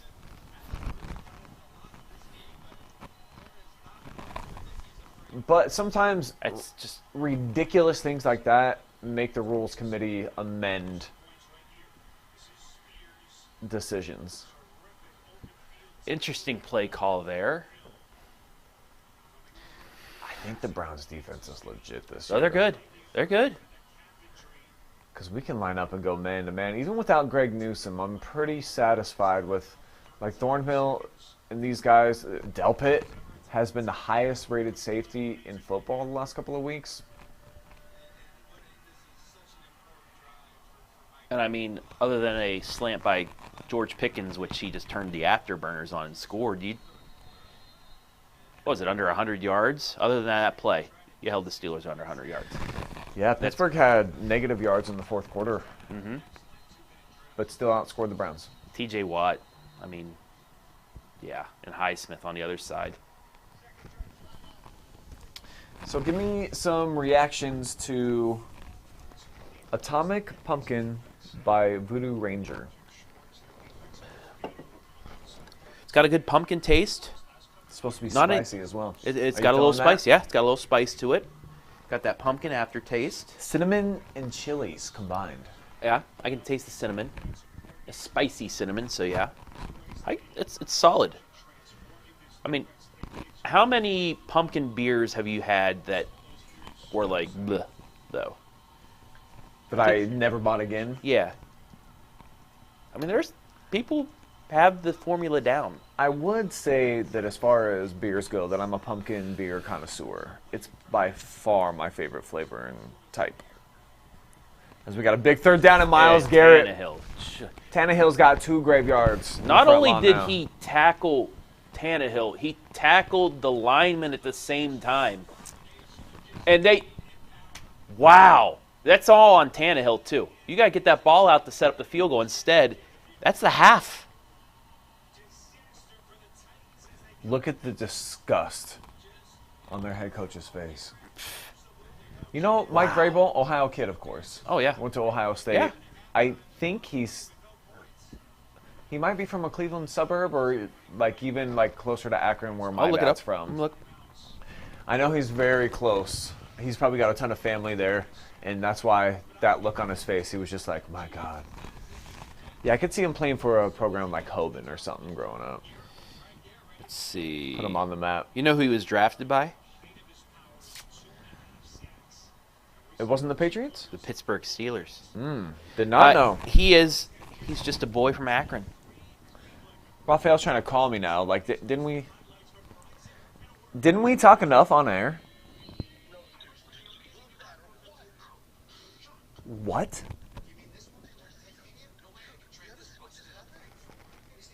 I'm at halftime. Oh, bro. It's the least the sports gods could do for taking our touchdown off the board. Come on. Brian's on the Oh, phone. hey. We got Aaron Eckert on the. And apparently, We got he new is a guests Browns jumping fan. on. I gotta cut because you he's loose. got the Browns. Absolutely. Browns shirt on here. But we would like to welcome in the head coach of the 6-0 for the first time since 2001 Ontario Warriors, Aaron Eckert. Coach, not a fan of the shirt, but how you doing today? I disagree. Looking sexy, coach. I'm good, so guys. Talk you out of that. I'm good. How are you guys today? Wonderful. Doing good. You could wear that shirt in a church, and you'd get some respect right now. Looking good so far for our Browns. Absolutely. I'm a little behind, but, it looks good so far. About 2 minutes to go until half. We just got not a great call on Amari Cooper out of bounds. Oh, don't worry. Don't worry. We've talked about that enough already. Have you ever seen anything bad. quite like that? There's been some bad non-whistles, but the referee is 1 inch away from the play to call him out there, Aaron. Come on, brother. Like that's a first in NFL history. We've never seen anything like right on that level. I don't know. There's a lot of firsts when you're a Browns fan, so I'm sure it's happened before, but probably happened to the Browns. Isn't it amazing that one franchise can be dished out so much misery, but we keep coming back every single Sunday? Because, people like Travis and others that aren't fans of the Browns, we really are a different type of culture and fan base. It's just a little bit crazy for us week to week. The calls, the penalties, the non-calls, the non-penalties, the whistles, the inadvertent whistles. There's a big collection. We've got a database to choose from of just wild, right, Aaron? We're a little bit kooky. I mean, it's absolutely. You look at the game last week against Pittsburgh. I think the Pittsburgh had -7 yards and still won the game. Who does that happen to? Right. It only happens to us. So give me your interpretation. What does that mean for Cleveland and the Browns? Why do the sports gods dislike us so much that they conspire basically every single Sunday against us? Why is that? The only thing I can think of is that we live in the best part of the country. So they got to take something from us. We can't have it all. We can't all just be Justin Timberlake where we can sing, dance, have the prettiest Such a girl great at the guy. dance, all that good stuff. Yeah. Unbelievable. So I can buy into that. I do love Ohio. Give me some of your favorite landmarks here in the Buckeye State. If you're cruising around for a little staycation, give me a top 2 or 3 here. Oh, well, we're probably going to Columbus first.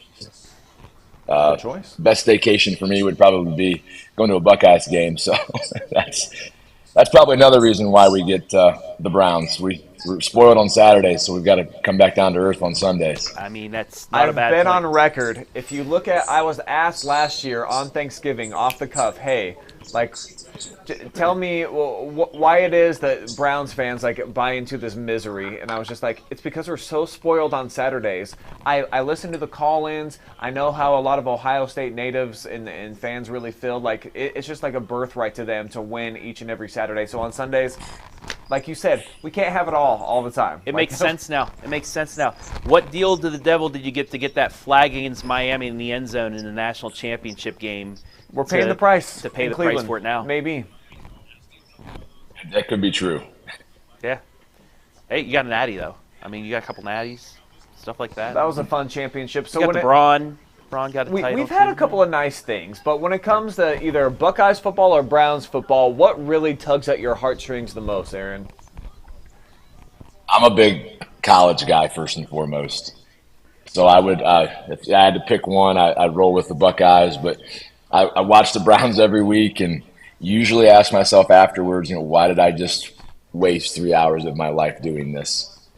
Yeah, we spelled this out a little bit earlier on the show with a different caller in, just about like the process of typically we're a Sunday 1 p.m. kickoff.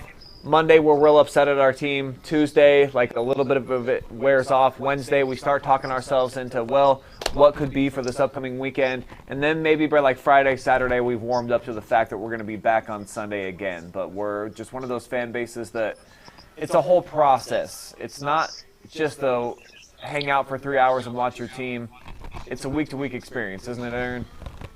It is. And, as a teacher now, on Tuesday, I had to show my class the Factory of Sadness, if you guys remember that from YouTube, just how we felt. And then the next day we signed Kareem Hunt, and everybody's happy again. That's how it goes. Yeah, the ebbs and flows as a Browns fan. Like there's some highs, but certainly a whole lot more lows. Do you have like a worse memory as a Browns fan that stuck with you that you just really couldn't get over? Oh, gosh, there's so many. Yeah, big pool to Probably- choose from. I mean, most recently it's probably in the playoffs when we lost to the Chiefs. And the call in the end zone, the helmet to helmet, they fumbled the ball, and we lose to Chad Henne, who's also a Michigan guy. Ugh. So, Yeah, what deal to the devil Like did that. you make to beat the Steelers that you had that they took it back out on you against the Chiefs? See, but that's the thing about being a Browns fan is that just to win a game, we have to somehow conspire with the devil to like make everything go in our favor. Or even with the it's guy wild. above, but you're like to sacrifice something else. It could, either way, but still. Sacrifices. we just had Baker Mayfield that year. Yeah, what do That you think should about make you feel Baker in real this good as a Steelers 2-0 fan. in this 2-0 start right now in Tampa? Is it a Fugazi, or do you see him getting into the playoffs with the Bucks? It's awful hard to see him in the playoffs. I was a big Baker fan when he was here. I liked his moxie. So, I hope he does well. I hated him when he was at Oklahoma. Rooted for him when he was with the Browns, and then, I liked the way he played the game. So I'm rooting for him, but I don't know if he can take those guys down there to the playoffs or not. That division seems bad. They actually may have an I opportunity mean, the to Saints. compete. The Saints got a good defense. They're going for 3-0 right now. That's Carolina's probably 0-2. Atlanta's got a young quarterback. Like at least they, a wild card. Yeah, You're they'll right. get enough wins to probably make the wild card. They might So be in the after that, mix we'll there. see. which is crazy to think. Do you wish that the Baker Mayfield saga played out and that we still had him on the roster, or do you like the new reincarnated Browns with Deshaun Watson at the helm? I was okay with keeping Baker Mayfield. Again, I just like the way he played the game, and anytime you got a quarterback that shows up to a Guardians playoff game and takes 2 beers and takes him to the face, I mean, you just gotta love the guy. Epic. And Yeah, that was fun. so he got banged up a little bit, but he's off, and now we've got Deshaun, and so I guess we'll just see how that plays out. Looking pretty good in this first half. Should have had a second touchdown pass to Amari, but we're going to let bygones be bygones there. Are you at halftime yet of the Browns game? I think I'm right at the 2-minute warning. So it looks like from the score, we kick a field goal here. We don't get a touchdown out of it. So I'm not too far behind. Oh, that's right. We're kind of foreshadowing for you with the 13-3. That is correct. But Actually, I've been late on score updates, so we'll see for you. It's okay. It's all right. no, you'll have to wait and see. Actually, the Browns do close out the first half in style. It's one of the few times that you'll see us at the end, short against the clock, make a really cool play, and then the other team, kind of a bonehead decision. I think you're going to like what you see, Aaron. But for you and your high school team, Yeah, let's get to that. very few high school, I was going to say bonehead decisions. You guys are crushing right now. You just beat another really good team on Friday. Are you getting some added respect here in the community when you go out? I can't imagine you're paying for drinks right now, right? It's nice. We've got a nice community here in Ontario, and it's one of those things that people say hi, but it's always been that way. I don't know that that's changed at all. But we've got a good group of kids that work pretty hard, and I'm really happy for those kids and kind of sticking it out, because a lot of these seniors and juniors have played for a couple years, and now it's kind of finally paying off. I've been personally asked, and I've only got to see him play one time in person so far this year, so I say that I really like what I've seen, but I don't know the true answer. But Bod Penn Miller, Yeah. people are asking Legit. me, is this like a D1 caliber quarterback at the high school level starting to come into his own. You've seen him for the last 4 years. I know that he was getting like some looks when he was a freshman, and now like what he's doing, this 6-0 start, he's putting up some video game like numbers, Coach. Like how, if you can really kind of quantify me what type of dude we have, and maybe a comparison for another college or an NFL guy. What is Bodpen Miller to you and your team? He's offensively, he's what makes us go, and he makes us look really smart at times. Whenever something breaks down, like this past week, we went for it on fourth and 3, kind of play action. They covered it up, and he just skirts for a 29-yard touchdown run. So I think the kid's a scholarship player. His kind of ceiling is, we're still trying to figure that out. He's 6'4", and his growth plates are wide open. So he may be 6'5", 6'6", 6'7", might be 6'8". We don't really know what his body's going to look like next year. I do know that for the Ontario Warriors, he's a pretty darn good football player, and he'll do whatever we ask him to do. Something we haven't had to do much is him play a bunch of defense, but he's pretty good on that side of the ball too. And it's been nice for us to see his maturation and growth, and we've got some receivers that are doing a nice job catching the football, and so we've just been really happy with him, and hope that he continues to grow and get better and learn from all the experiences that he has.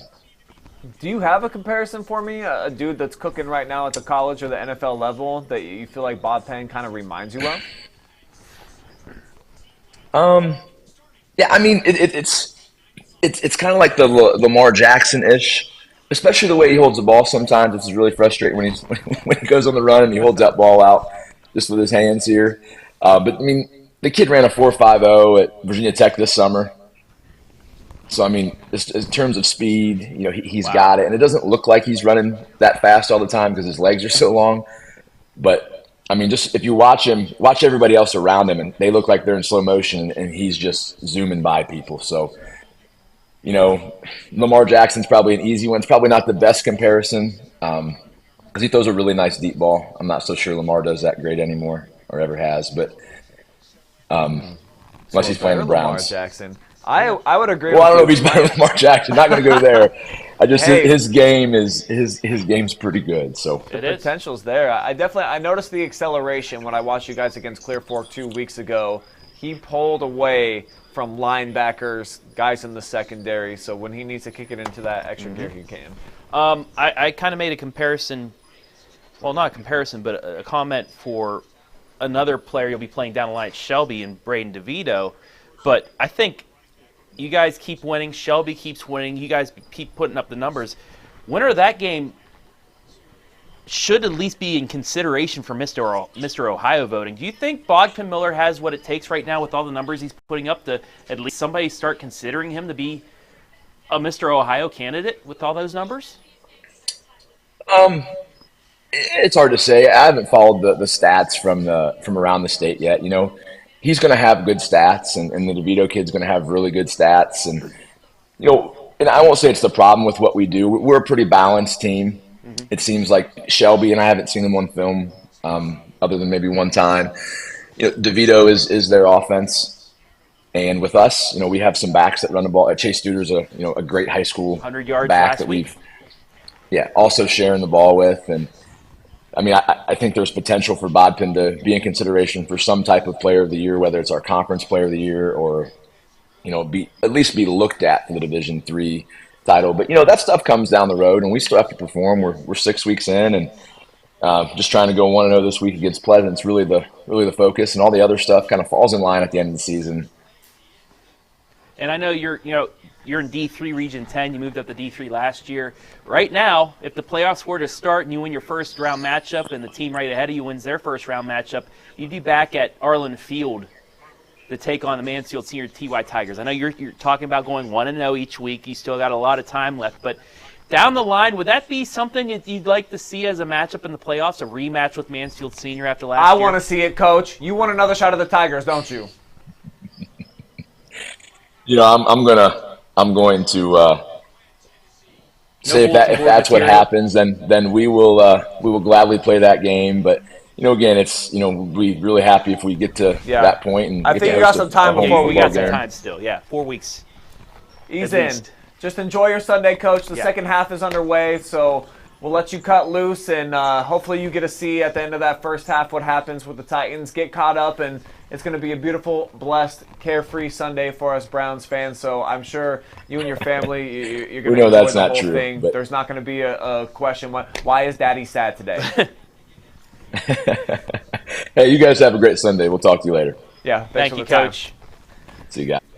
Aaron Eckert, head coach of the Ontario Warriors, looking great so far, man. And not only for his high school team, but for his Browns, 13-3 at the half. I'd so want the Mansfield Senior Ontario first or second round match. Well, second round match. How fun, because they get to play, it's not a neutral field, it'll be at one of those two team stadiums. Yeah. So who's going to have the more playoff points? I think there's a lot of potential for Ontario to finish at 9-1 or 10-0 if they really turn The it on. difference, though, is Ontario's playing squads D4, 5, and 6. Mansfield Senior's playing D3, 2, and 1. So you'd think it'd probably be an Arlen Field matchup once again in the second round. But if they even get separated, maybe it's a regional semifinal, and that game's played on a neutral. Where would a neutral field be? Clear Fork? Yeah. It'd be Clear Fork, Great so one. something like that. But Lexington's got that nice grass surface. yeah, but they matched up, I think, in the championship or the semifinal of that 7-on-7 in Ontario. I think Mansfield Senior ended up winning it. But those two teams, two of the best in the area, Shelby as well. You got to put them in there too. But you know what else is great?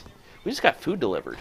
That's right, dude. A whole smorgasbord. I see my son, Michael, in the background. You want to pop your head in real fast? Come right over here. There he is. How you doing, Chunky? So I do have a thing. What'd you bring us? I saw Texas Roadhouse. Oh, yeah. So let's take like a like a 5-minute break. Okay, a food timeout. Yeah, 'Cause you food don't- you timeout don't so we wanna can get hear our me going, stuff. We'll come when we sit back down. We'll resume, but we're gonna keep this alive. Browns Got a big. got a 3rd and 13. We'll watch against, this 3rd we'll and see 13 this. together. Looks like the Browns are only going to rush 4. We're dropping back in coverage. We're manned up across the board. Nope, now we're going to switch. We're going cover 3. Tannehill scrambling, throwing deep. And And out. man, he did have a man. But incomplete. Let's go, Browns. Come on. Looking good right now. Not even the bad officiating can keep us down. It's going to be a glorious Sunday. All right, we're gonna take. We'll Especially be with some quick food in break. my belly. We'll be right back. Thank you.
So we're back as the Ford drives into the end zone to extend the Cleveland lead.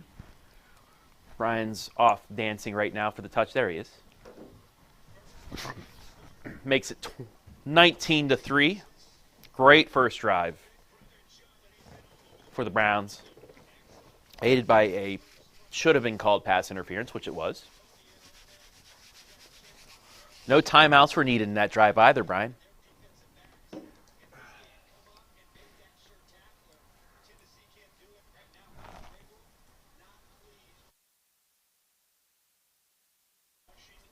First career rushing touchdown for Mr. Ford. He's got 2 today. Should have been, yeah.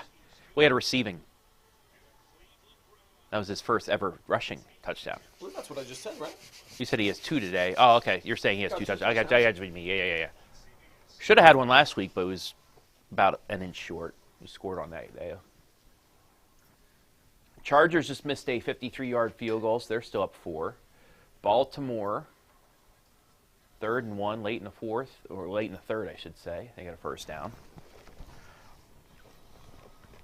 Shout out Texas Roadhouse and Jory Hollenbeck for the food. Shout out. Yeah, I love these rolls. They give you, there's like a whole vat of cinnamon butter back there. Mm-hmm.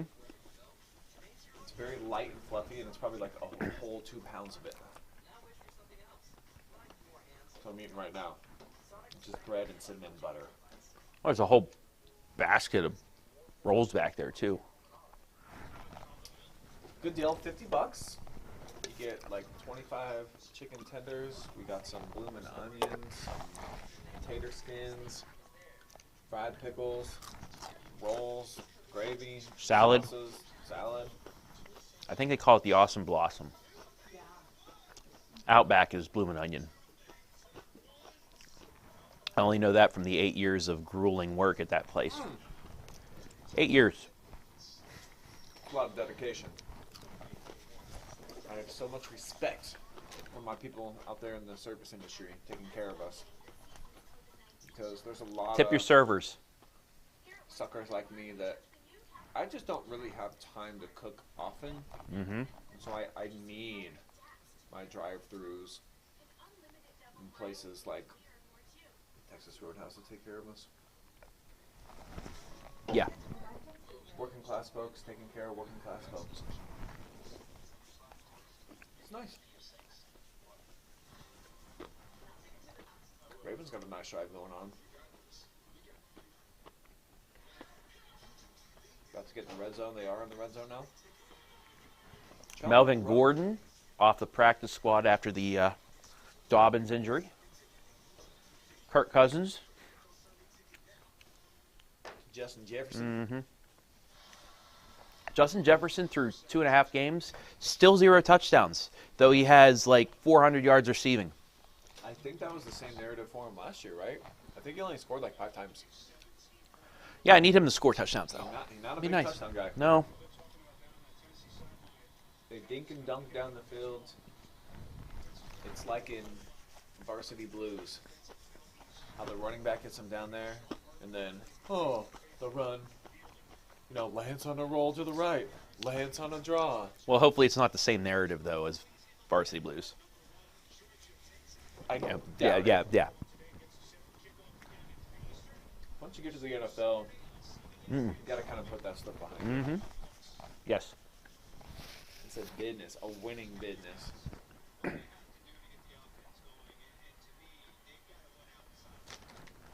Guess all business industries are kind of wins and losses at the end of the day.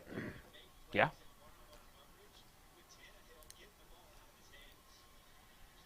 Tannehill trying to go deep. To nobody.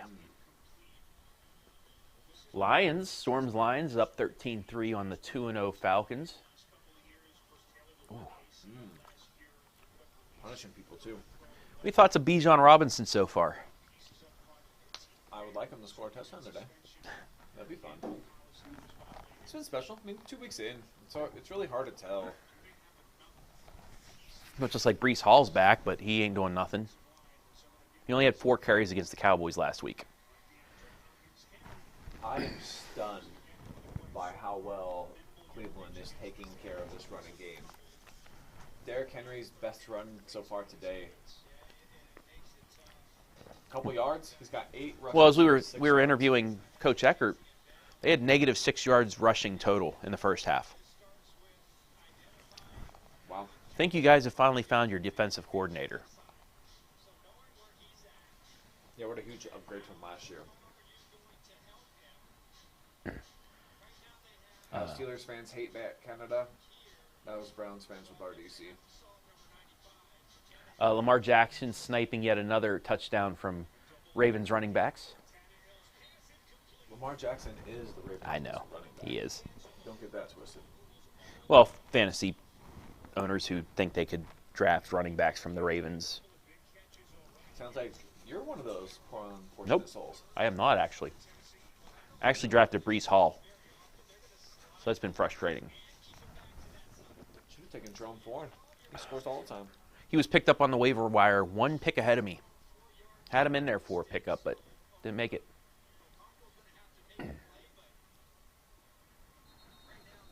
So the Browns force a punt up 20-3. Jaguars in the red zone, down 10. Trevor Lawrence Oh, tackled rudely. Every tackle is rude, though. yeah. You know, I have so much admiration for just football players in general, even at like the middle school and the high school level. There's so much, the physicality, like the collisions that happen. Yeah. It's a crazy sport. Mm-hmm. It makes you think of like, man, I used to do that. Yeah. Dang. Well, back when you're 16 to 18 years old, your body, a lot different than it is A now. little more elastic. Uh-huh. Your recovery time, a lot better. People keep telling me you'll find a specific like age where it's like, okay, now all of a sudden I've got all these lingering injuries, or I bent over to pick something up and I got hurt. I feel like age 38 might be that for me. These last few weeks, I've been hurt so many times doing unimpressive things that this might be the year that when people ask me that question again, as Kirk Cousins gets sacked, might look back on this year as I try to move around and it's like, ooh. Don't dip that roll in that cinnamon bread wrong. Might be, might pull muscle. I don't think I've been hurt eating. I've been okay with that. That's a good thing. Just picking up like a tripod or something from a weird angle. You sleep and you lay in bed wrong, you start feeling it. Definitely wake up sometimes like, what did I do last night? I thought I was supposed to be recovering in rest. Not feeling like I just went through a 3-day weekend at a mosh pit.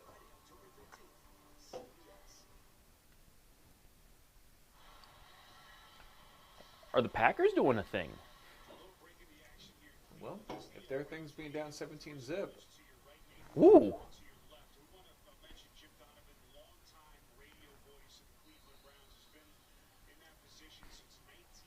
CBS crew giving a shout out to Jim Donovan, who's going through cancer treatment right now. Nothing but the best for him. He's one of the best in the league. he's incredibly Amazing. versatile. Mm-hmm. Yeah, he's awesome. Watson goes down, but even, you know, our friends at WQEL, the phone board, the intro to that has Donovan's call with the Browns' big playoff win against the Bills back in the day and stuff like. He's been a mainstay of Back in the Cleveland. day, Yeah, I don't remember no Browns-Bills playoff game. it was early '90s, late '80s, early '90s. Only playoff game I remember was that Pittsburgh. Yep, bad years snap. ago. I don't remember that. I don't remember that. Like I said, you guys sold your soul to the devil to beat the Browns, and then let Matt Castle run for a first down to beat you guys in the second round. Yikes. Definitely wasn't Matt Castle. Or whoever it was. One of those Michigan guys. Or Michigan guy, whatever, yeah. But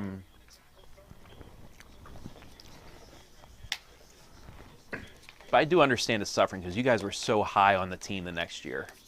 And Yeah, well, that was another. So if you really look at the chronicle of games and how things have played out for the Browns, look at that next season. Baker Mayfield comes out playing almost perfect. We should have beat. Wow, Kareem Hunt, welcome back to Cleveland.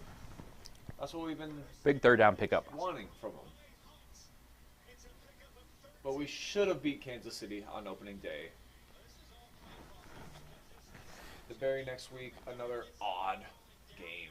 Mike Williams, touchdown catch on a wide receiver screen pass. Threw it to the wide receiver downfield to Williams, touchdown. That was interesting. Oh, I was about to be excited. I've got a bet with Justin Herbert throwing 2 or more touchdowns today. Herbert did not throw that. So let me see this replay here. So it looks like they're just going deep routes. Just the little jet sweep type deal Oh, it's back Keenan there. Allen who threw it though? Allen to Williams. It's my fantasy guy, so I'm going to get 5 points there for a touchdown toss. Dig it.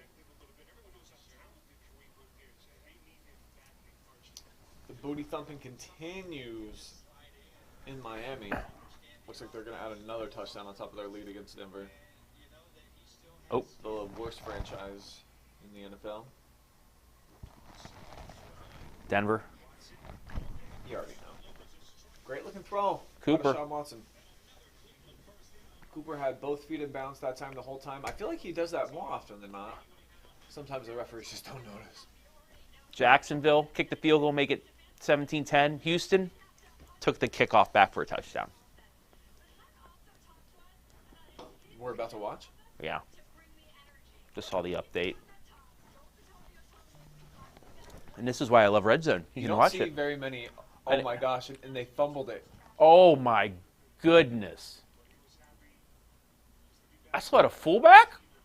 Oh my Lord! What a play! Football's just an insane. Isn't it awesome? sport. Isn't it awesome? How does this all come together? How did they think of this sport?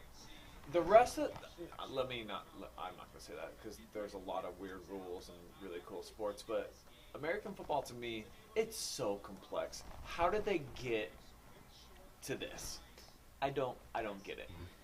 Well, you remember the beginning of football, you had to go, to get a first down, you had to go 10 yards east-west, then 10 yards down.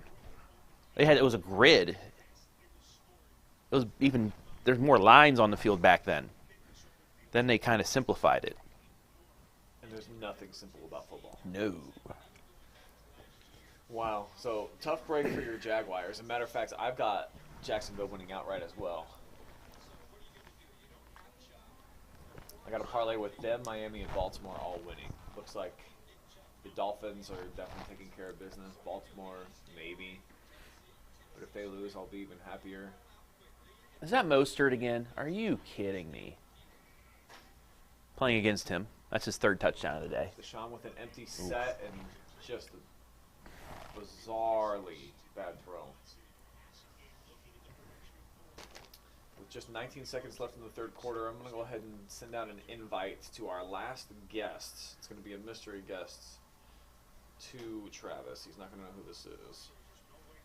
Well, he does know who it is.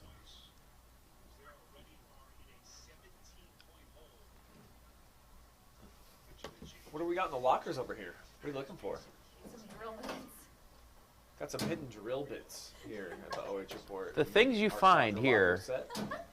at the OH report. I'm gonna go put up our fireplace mantle. Apparently we have a fireplace mantle now at I the think it's a Skowronski fridge. residence. Yeah, unfortunately we don't have anything that fancy down here, but we do have working heat and air. Yes, we do. And it's working well. Haven't been able to say that the entire time we've been down here.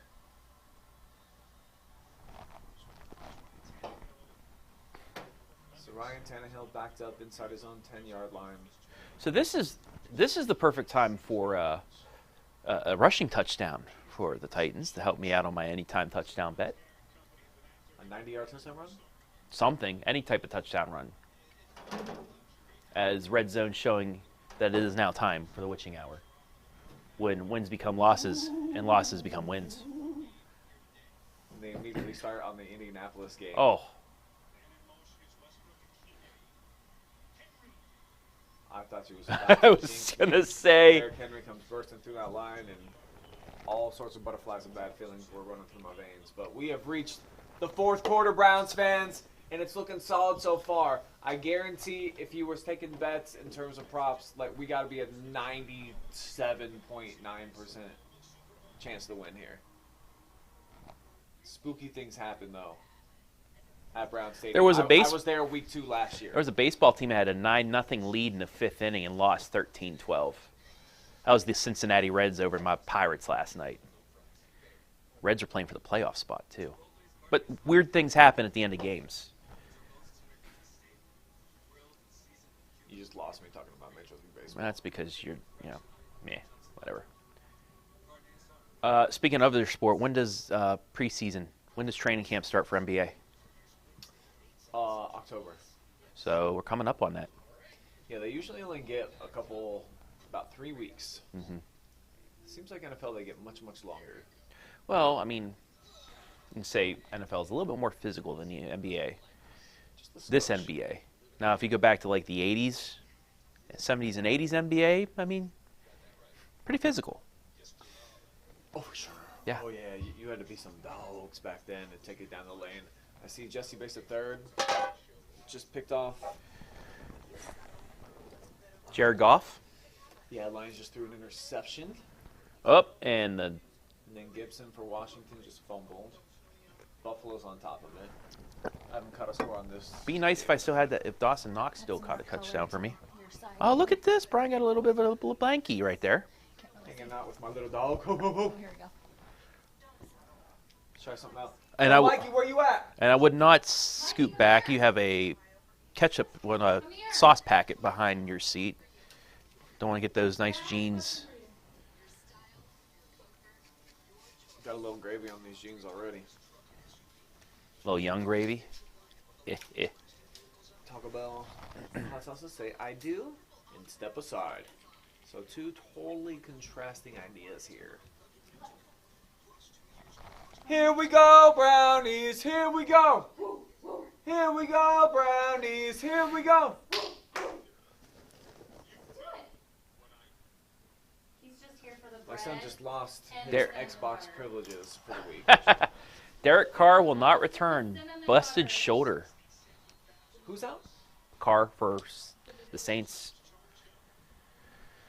So that gives Green Bay a solid opportunity to come back. As you know, Jameis Winston, he's going to throw you a couple matzo balls out there, give you a chance. Kirk Cousins just threw a lame Oh, duck. my Lord. We sacked Tannehill again. I think we got 4 today. Close, yeah. Defensive line's been fantastic. Myles Garrett's got a couple of skeletons in his graveyard now. Looks like Indy just scored and took the lead, though. So Baltimore's down 2. Kicked field goal.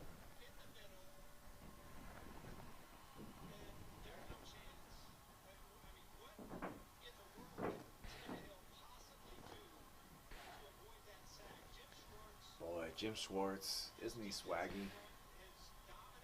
He's got your defense playing swaggy. He has brought a new attitude and mojo. Now a timeout. Mike Vrabel got to burn one, huh? Oh, okay. Gotta love those Browns fans. Keep it classy, Browns. Oh, Kirk Cousins, I think, just threw a touchdown. Oh, Kirky on 4th and 6 to Kendrick Osborne. KJ Osborne. I don't say Kendrick, but Might be Kendrick. I don't know what that case stands for. I don't know. It's a mystery. Don't matter, though. That's a tutty for Kirk. You like that? You like that? I like it on my fantasy team. I think I benched Lamar Jackson for Kirk Cousins this week. And I know Lamar. Oh, look, and he stepped out. They can actually review that, though. Yeah, you got hosed. Good thing you didn't need that timeout. Nuts and bolts. Nuts and bolts. Hosed. Nope, they counted it. Myles Garrett off the edge for a safety. Get out. He's got 3 now. Who's leading the league in sacks? How many sacks It might be Myles now. He missed the extra point. Nobody got it. Okay. So count the touchdown actually in Minnesota. I thought they was going to wipe that out. Well, going into tonight, T.J. Watt has 4. How many sacks did he have against Burrow? 1 for sure. So a tie at least.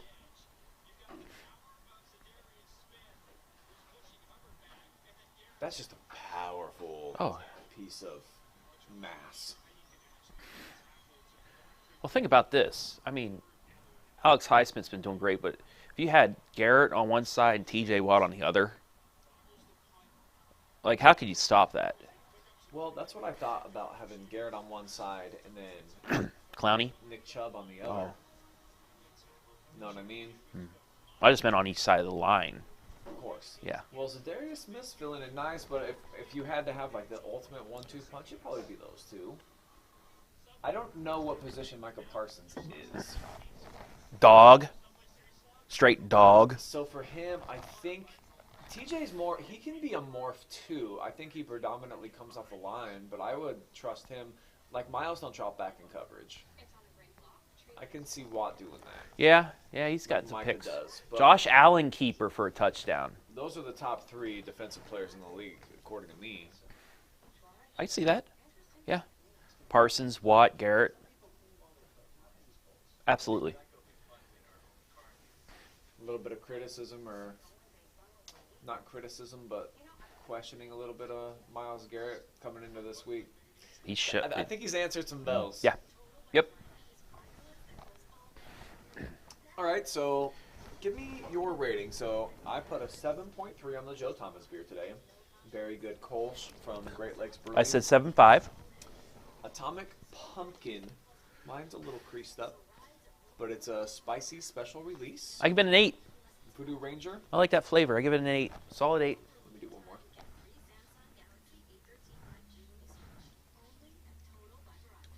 It's good. I like the fact that it's spicy, but not too much. It's a good hint of it with those chilies. But is it better than the Joe Thomas beer? I'm not going to put it ahead of the Hall of Famer. I'm going to say a 7.0. Okay. Solid. Still great. Great number. And one last drink to go. Sam Adams, It's a classic. Classic Oktoberfest. It's an OG. It's one of the most well-known Oktoberfests, I would say. And Baltimore just took the lead 17-16. From Mr. Reliable, Justin Tucker. Has there ever been a more reliable player in any sport ever?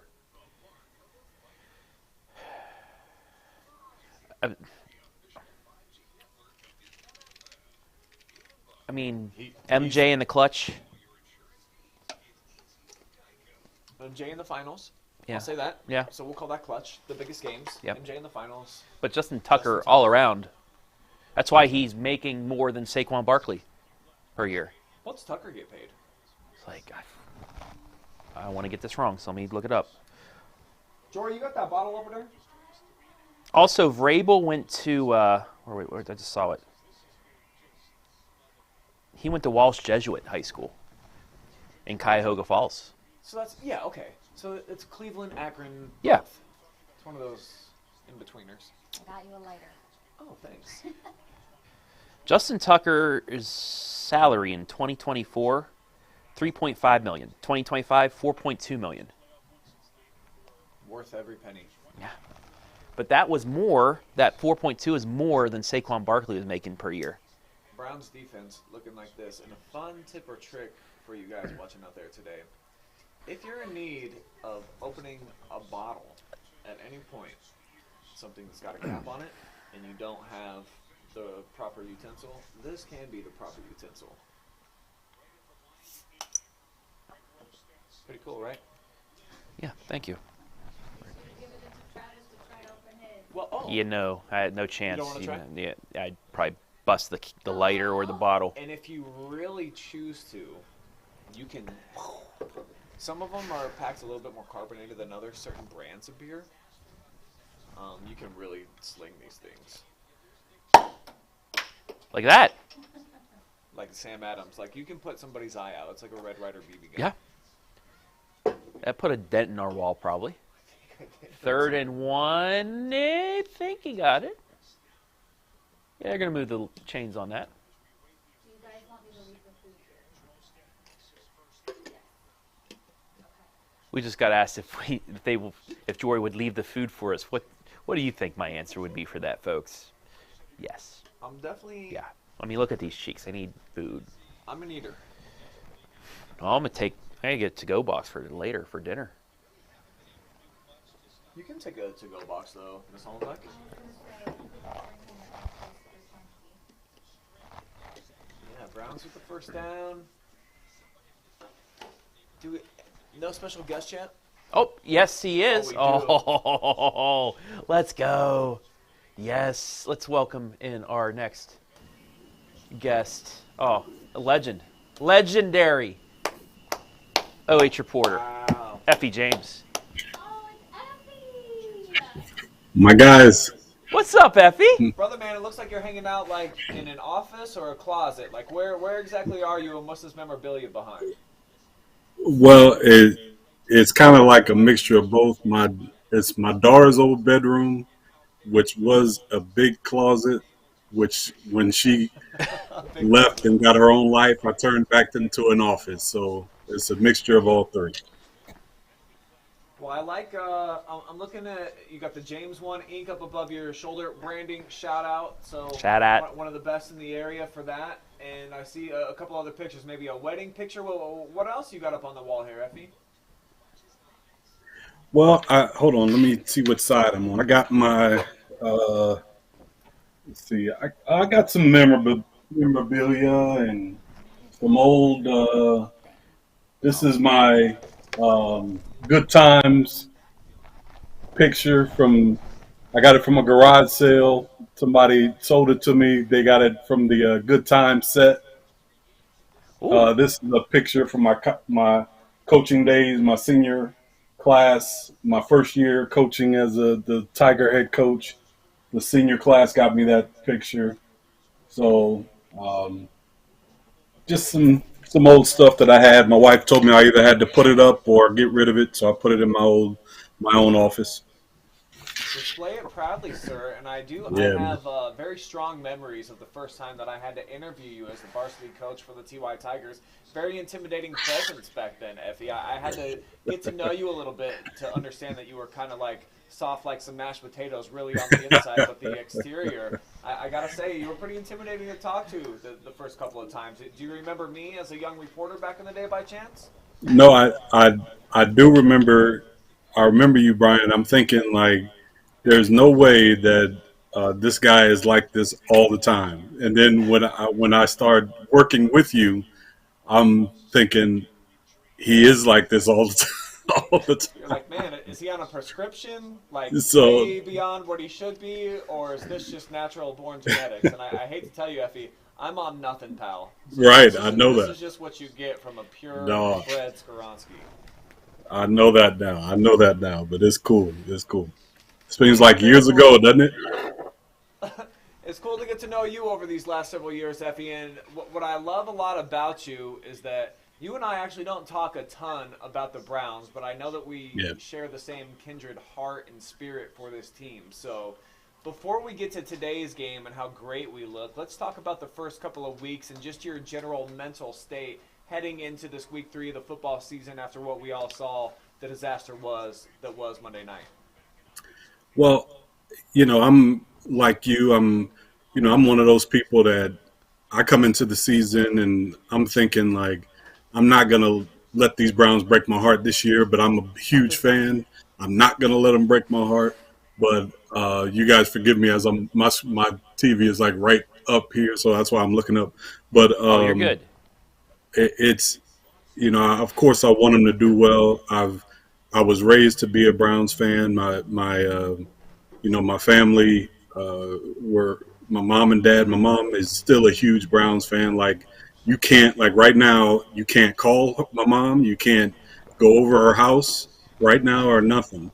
I was raised that way. So to see them playing well is always nice. We as Browns fans, we have to get past that something's going to go wrong. That's always in our spirit.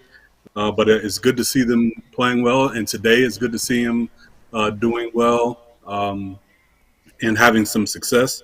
I thought the first 2 weeks, I thought they played well, even though they dropped a tough one last week. I thought all they played well. I think they've got some.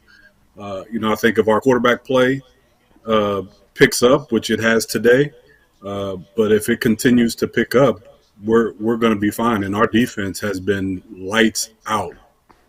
It has been. Back play continues to improve. This team is going to be something to deal with here late in the season. I didn't realize real quick, but then I'll turn it over to Travis, just like what a correlation there was to our upbringings, because we're definitely brothers from other mothers here. It's your mom that's a diehard. It was my father. Wouldn't allow me to be around during the Browns games. As Amari Cooper gets loose into the end zone, both feet in bounds firmly this time. So he actually does get to score one here, Effie. We are romping. Nice. This is beautiful to see. I'm loving this Sunday. But I know that Travis, he's got some questions from the Steelers' perspective for you now. From the Steelers, Or does he? how about a T.Y. Tiger perspective? How about this? Let's go to the high school football scene. You won the Browns game last night. You got the $2,500, but one of the best two-loss teams in that region. You think, Effie, after losing to a nationally ranked Massillon Washington squad, and then St. Vincent St. Mary's as well. Two really good teams, but T.Y. Tigers, they're on a roll right now. They're looking like they're going to win that OCC championship this year. Yeah, and when you look at our team, we are. It's interesting because I feel like we're similar to what the Browns look like. We're going to go. Our defense is going to be solid, and as long as our quarterback play continues to improve, I think we're gonna be fine. And our running game is going to have to be a big part of that. Duke Reese, our quarterback, is in my view has gotten better. I think he's gotten a grasp of this offense, and we played a tough schedule. I mean, those first three games, and I talked to Coach Bradley early in the season, and I said, man, wow. When he told me those first three games we were going to play, I was thinking that's going to be tough. My biggest thing was I wanted to get out of those three games healthy, and with our kids' spirit intact. Because once we got into the conference season, I knew we had the talent to compete for the championship, and now our kids our spirit is intact. We got one of those first three wins. And right now, after that big win last week, and we got a little bit of extra cash for the school, so that doesn't help. That doesn't hurt at all. So I think this team is rolling. We're heading into homecoming week against Ashland, playing well. So I think they are looking good and playing better each week, certainly as an offense. But our defense has really been what has set the tone for our team so far this year.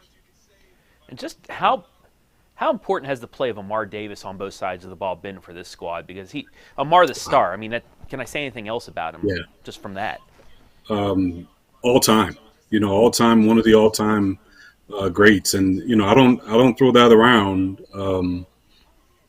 at all. Really, I don't say that very often because I've seen the all time greats, so I don't throw that around. But he's a special young man, and what I like about him is he brings a workman's-like attitude to each game.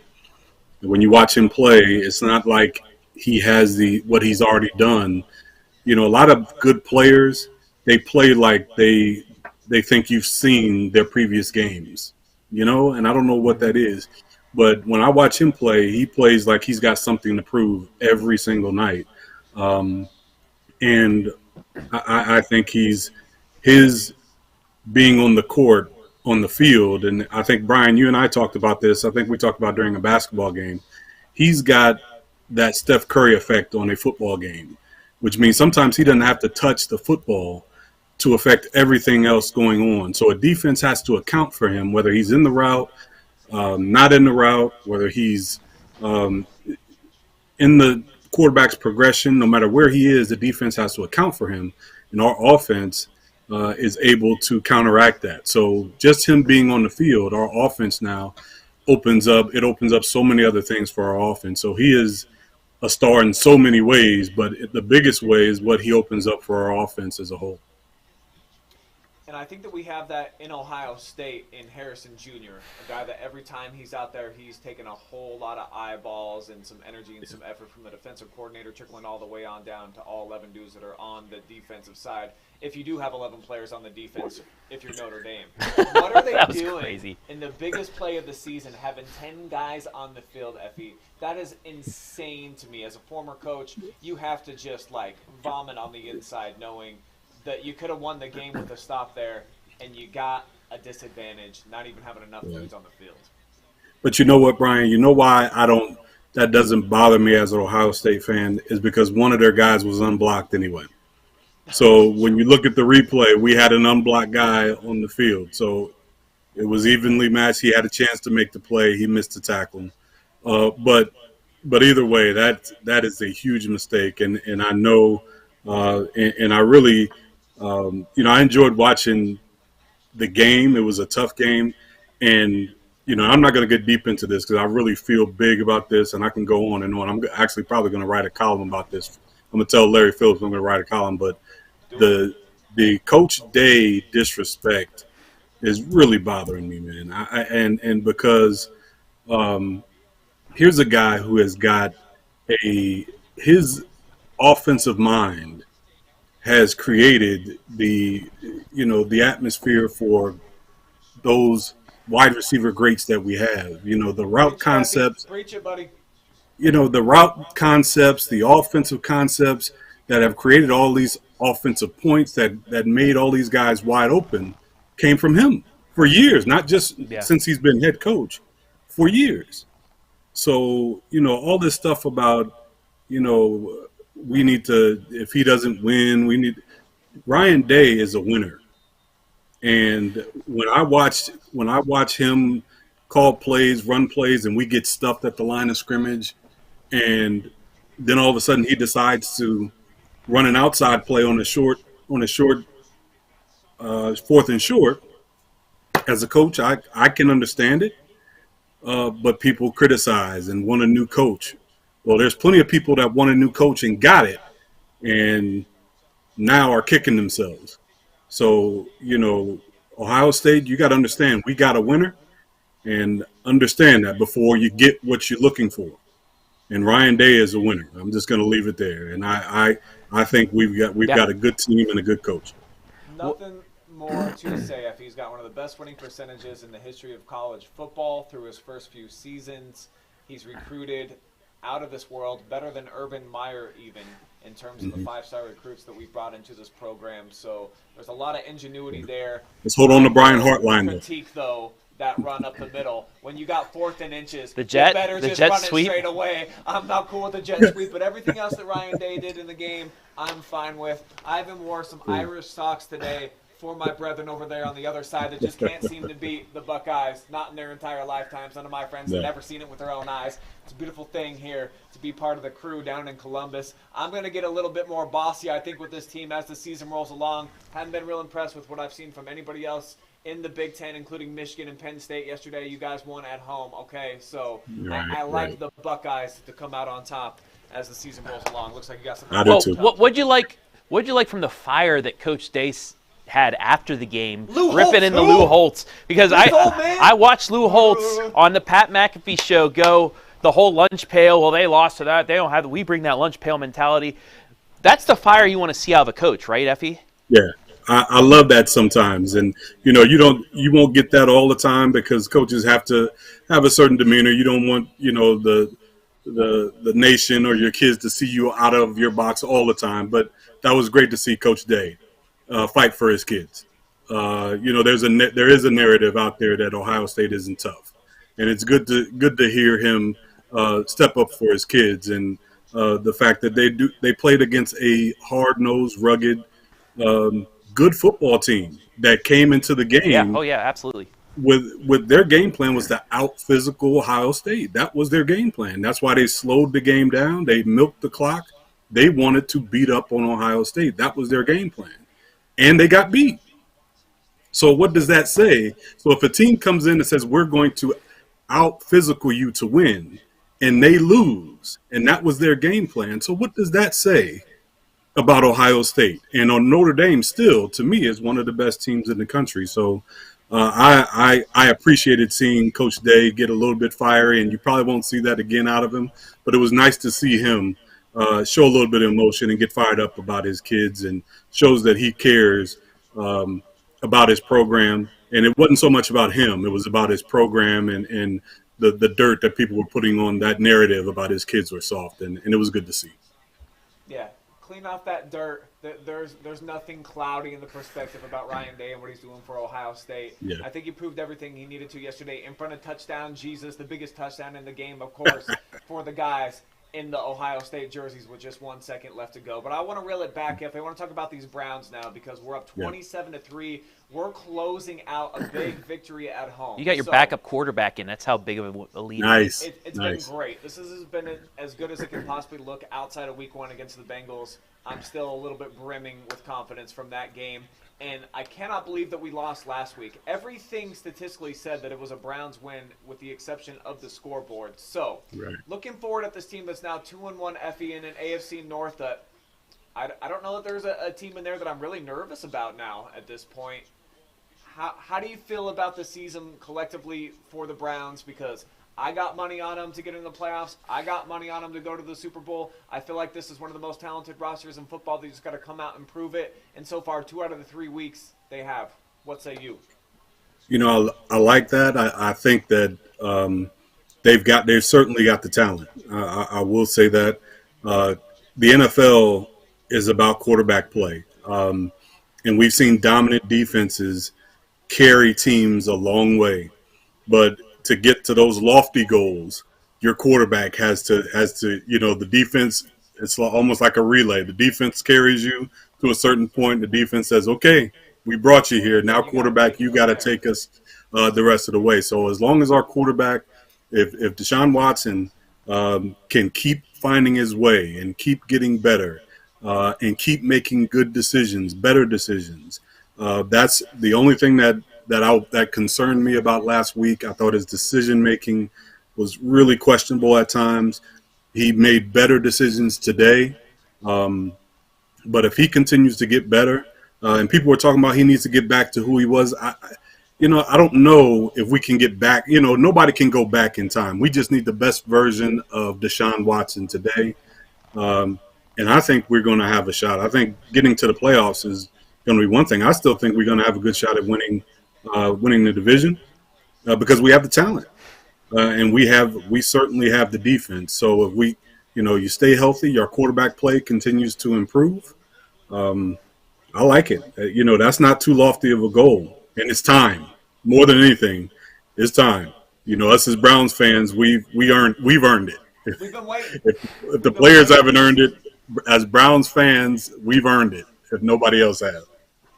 We've been waiting, and at least for me and my family, we've been praying, Effie. So my last question for you here, as we're at the 2-minute warning. I know you're a good Christian man of faith. You get out there, you do your preaching game, and you're a lot more comfortable and understanding of the big man upstairs than I am.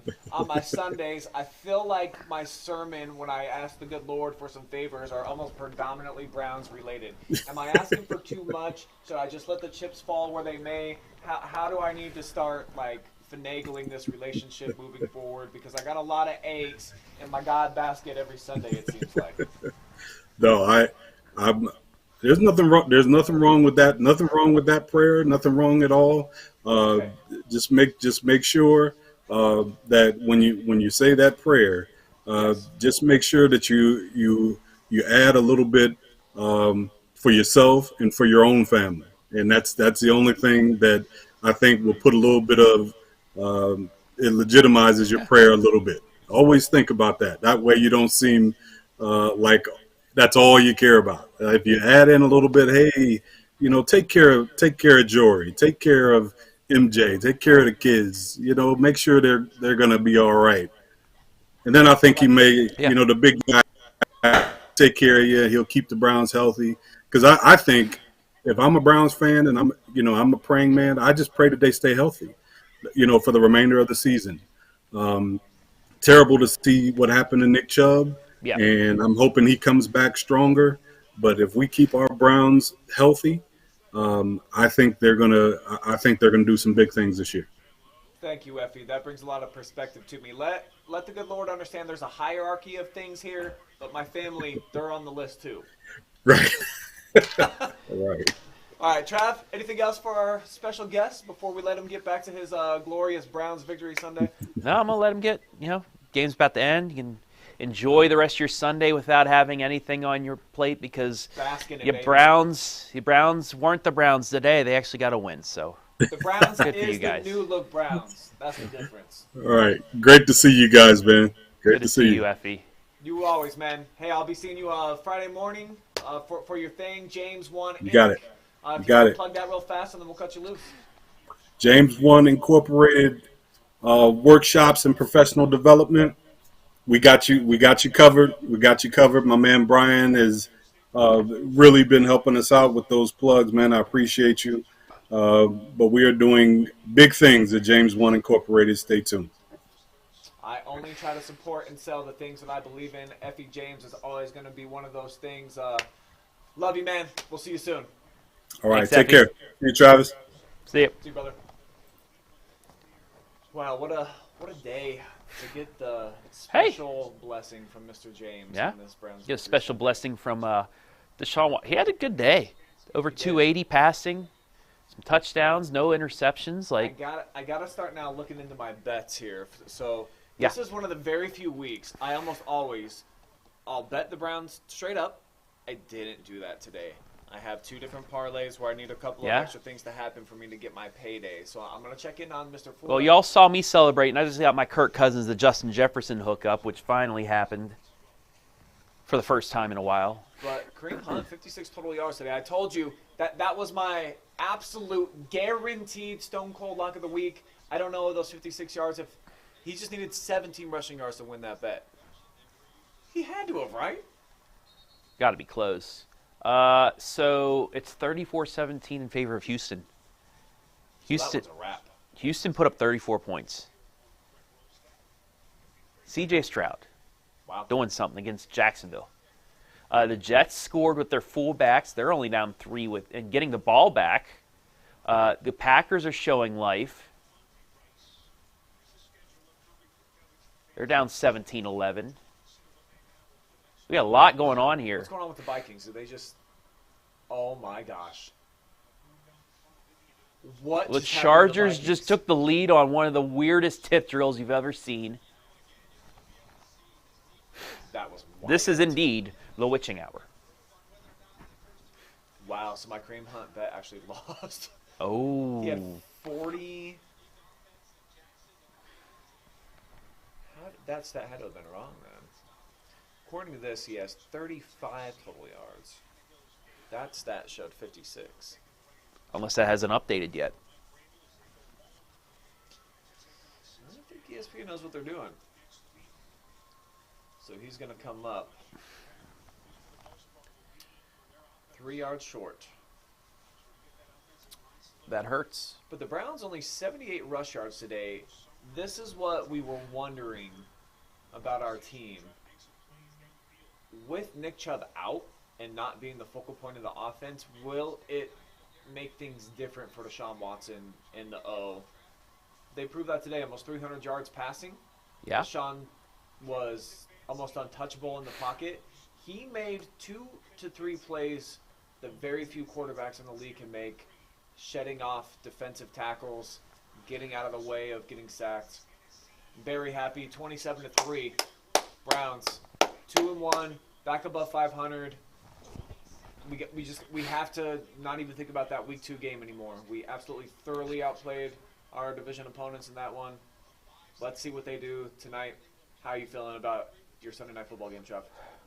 I think the Vegas Raiders have less of a rushing defense as the Browns or the Niners have. So tonight we'll really see what the Steelers have with their offensive line. We're also right now both rooting for Indianapolis to go down and score, because if Baltimore loses, a Steelers win, we'd have a 3-way tie for first in the division. Not counting tiebreakers, but still. That sounds fun. Yeah, so keeping our eye on that game going on right now, and good old CBS throwing it over to that. So in New England too, who was other than Kareem Hunt, who lost my Stone Cold pick of the week. Can't believe they only had 13 rushing yards today. He felt like he was a bit more of an impact than that. Yeah.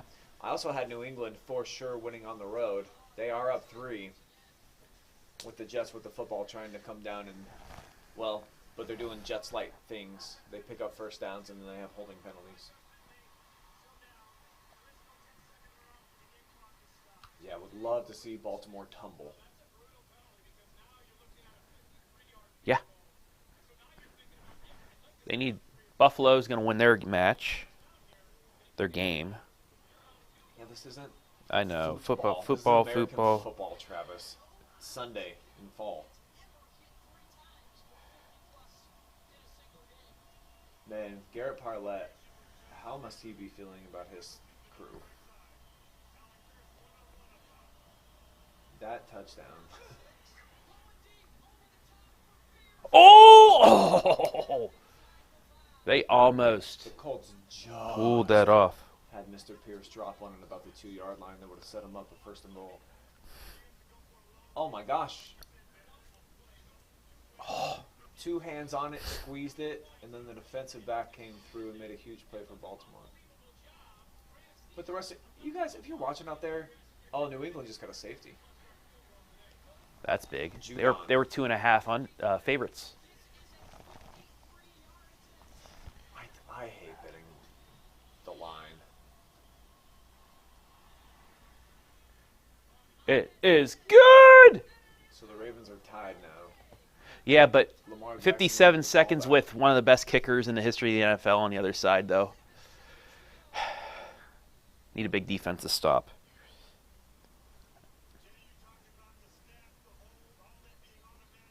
Give me a prediction for the Steelers game.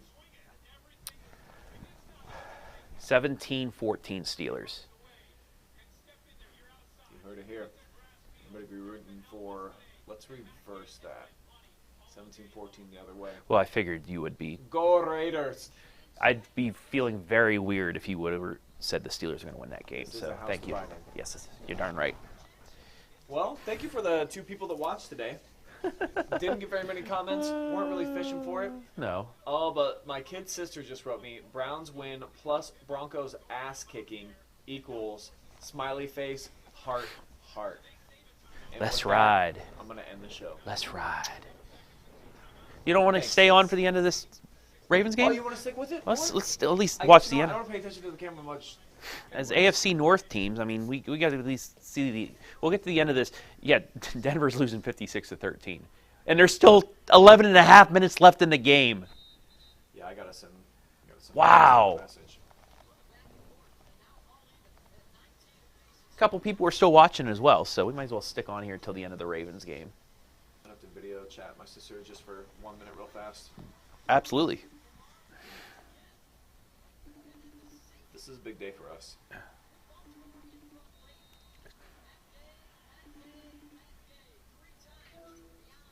Super Browns, Super Bowl. Who? Super Bowl bound? Yeah, girl. No, I figured out how to watch it free online now. Oh, you're beating the system, not a girl. Dofu? Dofu, and then we're paying $300 for the year over here, so looks like you're in the driver's seat. Only 150. Rocking it. You know who's not winning? The Broncos. What a fanny whooping. I got plenty of money on Miami, though, today. So I seen this coming from a mile away. What's up, Chuck Nasty? They beat their record. They could get 70 points. Wow. The world record for most points allowed against a team, and the Broncos are in jeopardy. What a glorious Sunday. This just feels right, doesn't it? Like the world's spinning perfectly on its axis. I mean, the rest of my life's falling apart, but right now it's pretty decent. Overlook the rest of it. Focus on the important things.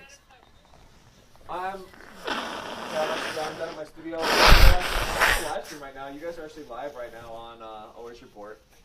You guys want to say hello to my beautiful sister Laura, and then also her son Charlie, my nephew. Go Browns. Whoop whoop whoop. Go The Broncos, go Browns. Enough said. Well, yeah, I just wanted to see your smiling face with genuine happiness. We don't get a lot of this on Sundays, so I wanted to see it in person right when it's fresh. This is great. Yeah. Uh-oh. Good about the season. At least today. Feeling good? We don't have to worry about anything else except for right now. Bask in it. Yes. Are you going to a game this year? I don't know. I'm definitely going to try to go as a media member. I have actually tried. I tried today, and I tried in week 1 against the Bengals, and we didn't get approved yet. But I think we're hounding them enough that I'm going to start getting put in there. And if not, we're doing this little thing where we watch the Browns game. My friend watches the Steelers game side by side, even though they're Sunday night tonight. And we have fans watch with us. Pretty cool. Yeah, I want to get to that parking lot tailgate. Unilot. Epic. Yeah, I've done it. Well, every time I've ever been to a Browns game, I always. It's the only way to go. So come on out for that Bears game. Bring Charlie. I know, Charlie, he's saving up his money. He's got $100. Do you think he can swing it? I'll do this for you, Chuck. I will buy your ticket if you can get here on that $100. Ooh. Dad has to go with you. I haven't bought you a birthday present in a couple of years. I've been saving up for this. You're getting his plane ticket? Well, that's what I'm saying. If you can get here, I got your Browns ticket. We're going to need 50-yard line, couple rows up. Let me see what I can swing, baby. The challenge. You guys watch on TV. Yeah. Where did that go? Yeah, I watched on TV. Yeah, This app's pretty awesome. Free. that's cool. What's it called again? Tofu? Those of you out there trying to beat the system for your NFL Tofu. games, my sister's in Tofu. Colorado. She's watching on Tofu Browns. Yeah, you can watch any game. Hold on. Let me see. It's D-O-F-U. Yeah, Tofu. D-O-F-U. Yeah. Tofu. Ooh, the Dolphins just scored again. 60-something to... Dolphins put another one in the end zone. That is hilarious. Well, thanks for letting me be on your live stream. I really appreciate Hey, it. thanks for being a part of it, Ace. I love you. I'll see you soon. Love you too. Go Browns. Bye. Woo, woo, woo. The Dolphins just scored again. Lucas Wickeser says, this is going to be the most fun Browns postgame article I've ever written. I actually relaxed today. And Other than you getting all lit up about that one timeout, which you didn't even need to. That was... Hey, look. I was adversity. lit up about you the overcame, touchdown. You overcame the adversity of that. It was you, and You overcame well, the at least you'll get your timeout back. Okay, there's so many sports that I can go through, okay? Whatever. You got the win. Oh, what other painful sport do you live through? Soccer. The Penguins only winning Soccer. a couple of I'm times? I can't call it. Soccer. Ugh. Soccer? So slow. What are you talking There's about? not with a lot of soccer? action.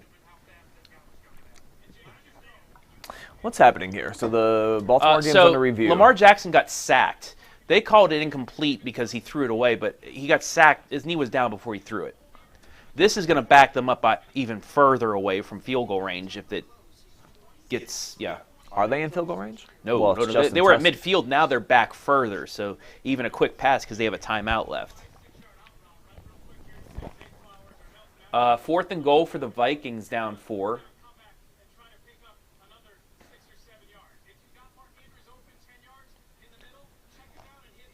My old friend Bill Lee, the biggest Vikings fan in the history of the world. The most cash that I ever had in my hand at one time, 1998, to give to my dad when I was 12 or 13 years old to bet when he was going to Vegas on the Vikings to go to the Super Bowl. Kirk Cousins trying to keep him in the There's a game. flag on the field, though. Incomplete. But he handed me 15 G's. That was pretty cool. It was a legal shift against the Vikings are going to lose. But no, because you have to run the play over. No. It's a pre-snap whistle. They said declined. They ran the play. I didn't think that was a possibility. Oh, if there's if there's an illegal shift, I thought it just. No, they didn't blow call the play dead. They didn't call the play dead before. They threw the flag. That was it. I don't see again. Like what? See, I didn't know about reviews. You don't know about illegal shifts. But yeah, no. See, they let the play run. You saw the flag, and then they called it afterwards. Lame. So sorry, G. Despite 2 more passing touchdowns from Kirk Cousins, they're gonna lose. They're gonna be 0-3. Did That's he throw crazy. for 300 yards though? That's my bet. I can tell you actually. Jackson down the middle, picked off. Oh. 348. Herbert throw for 2? Herbert, I don't know. He threw for 1. I saw the 1. Yeah, he had to have.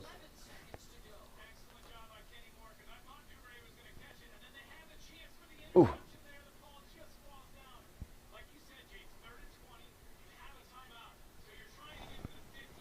So the Ravens on a 3rd and 11. No, 3rd and 20. 11. Herbert has 3 passing touchdowns.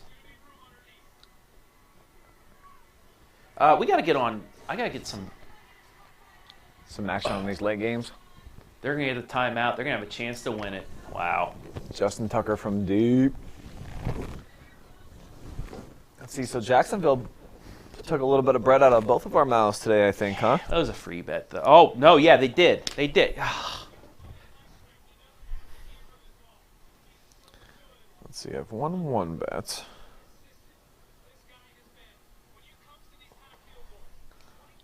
Let's see. The Patriots, outright winner, knit. Thanks, New England. Kirk Cousins over 300 yards. Herbert over 2 touchdowns. Winner. And then all my Browns bets lost because I parlayed. Yeah, I was thinking, are the Colts going to use a timeout to ice Tucker? It's short! Justin Tucker missed it by about 2 yards. Or this Indianapolis is going to have a Hail Mary at the end, but it looks like we're going to OT. A little stunned myself. All right, let's get some afternoon bets going. Okay, we got Dallas and Arizona, the Bears and Chiefs, Carolina, Seattle. Wow, Miami 63 points. You had the over, you won that at halftime.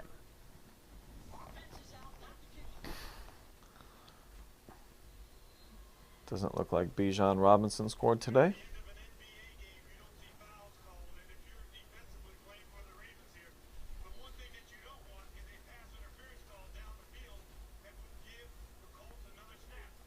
Wow, this is crazy.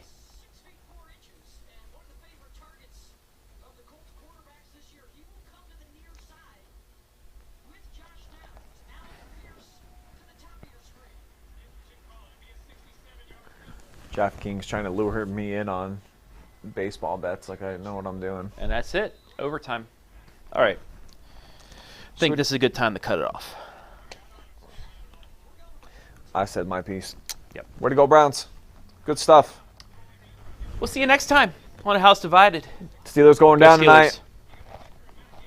Timeout.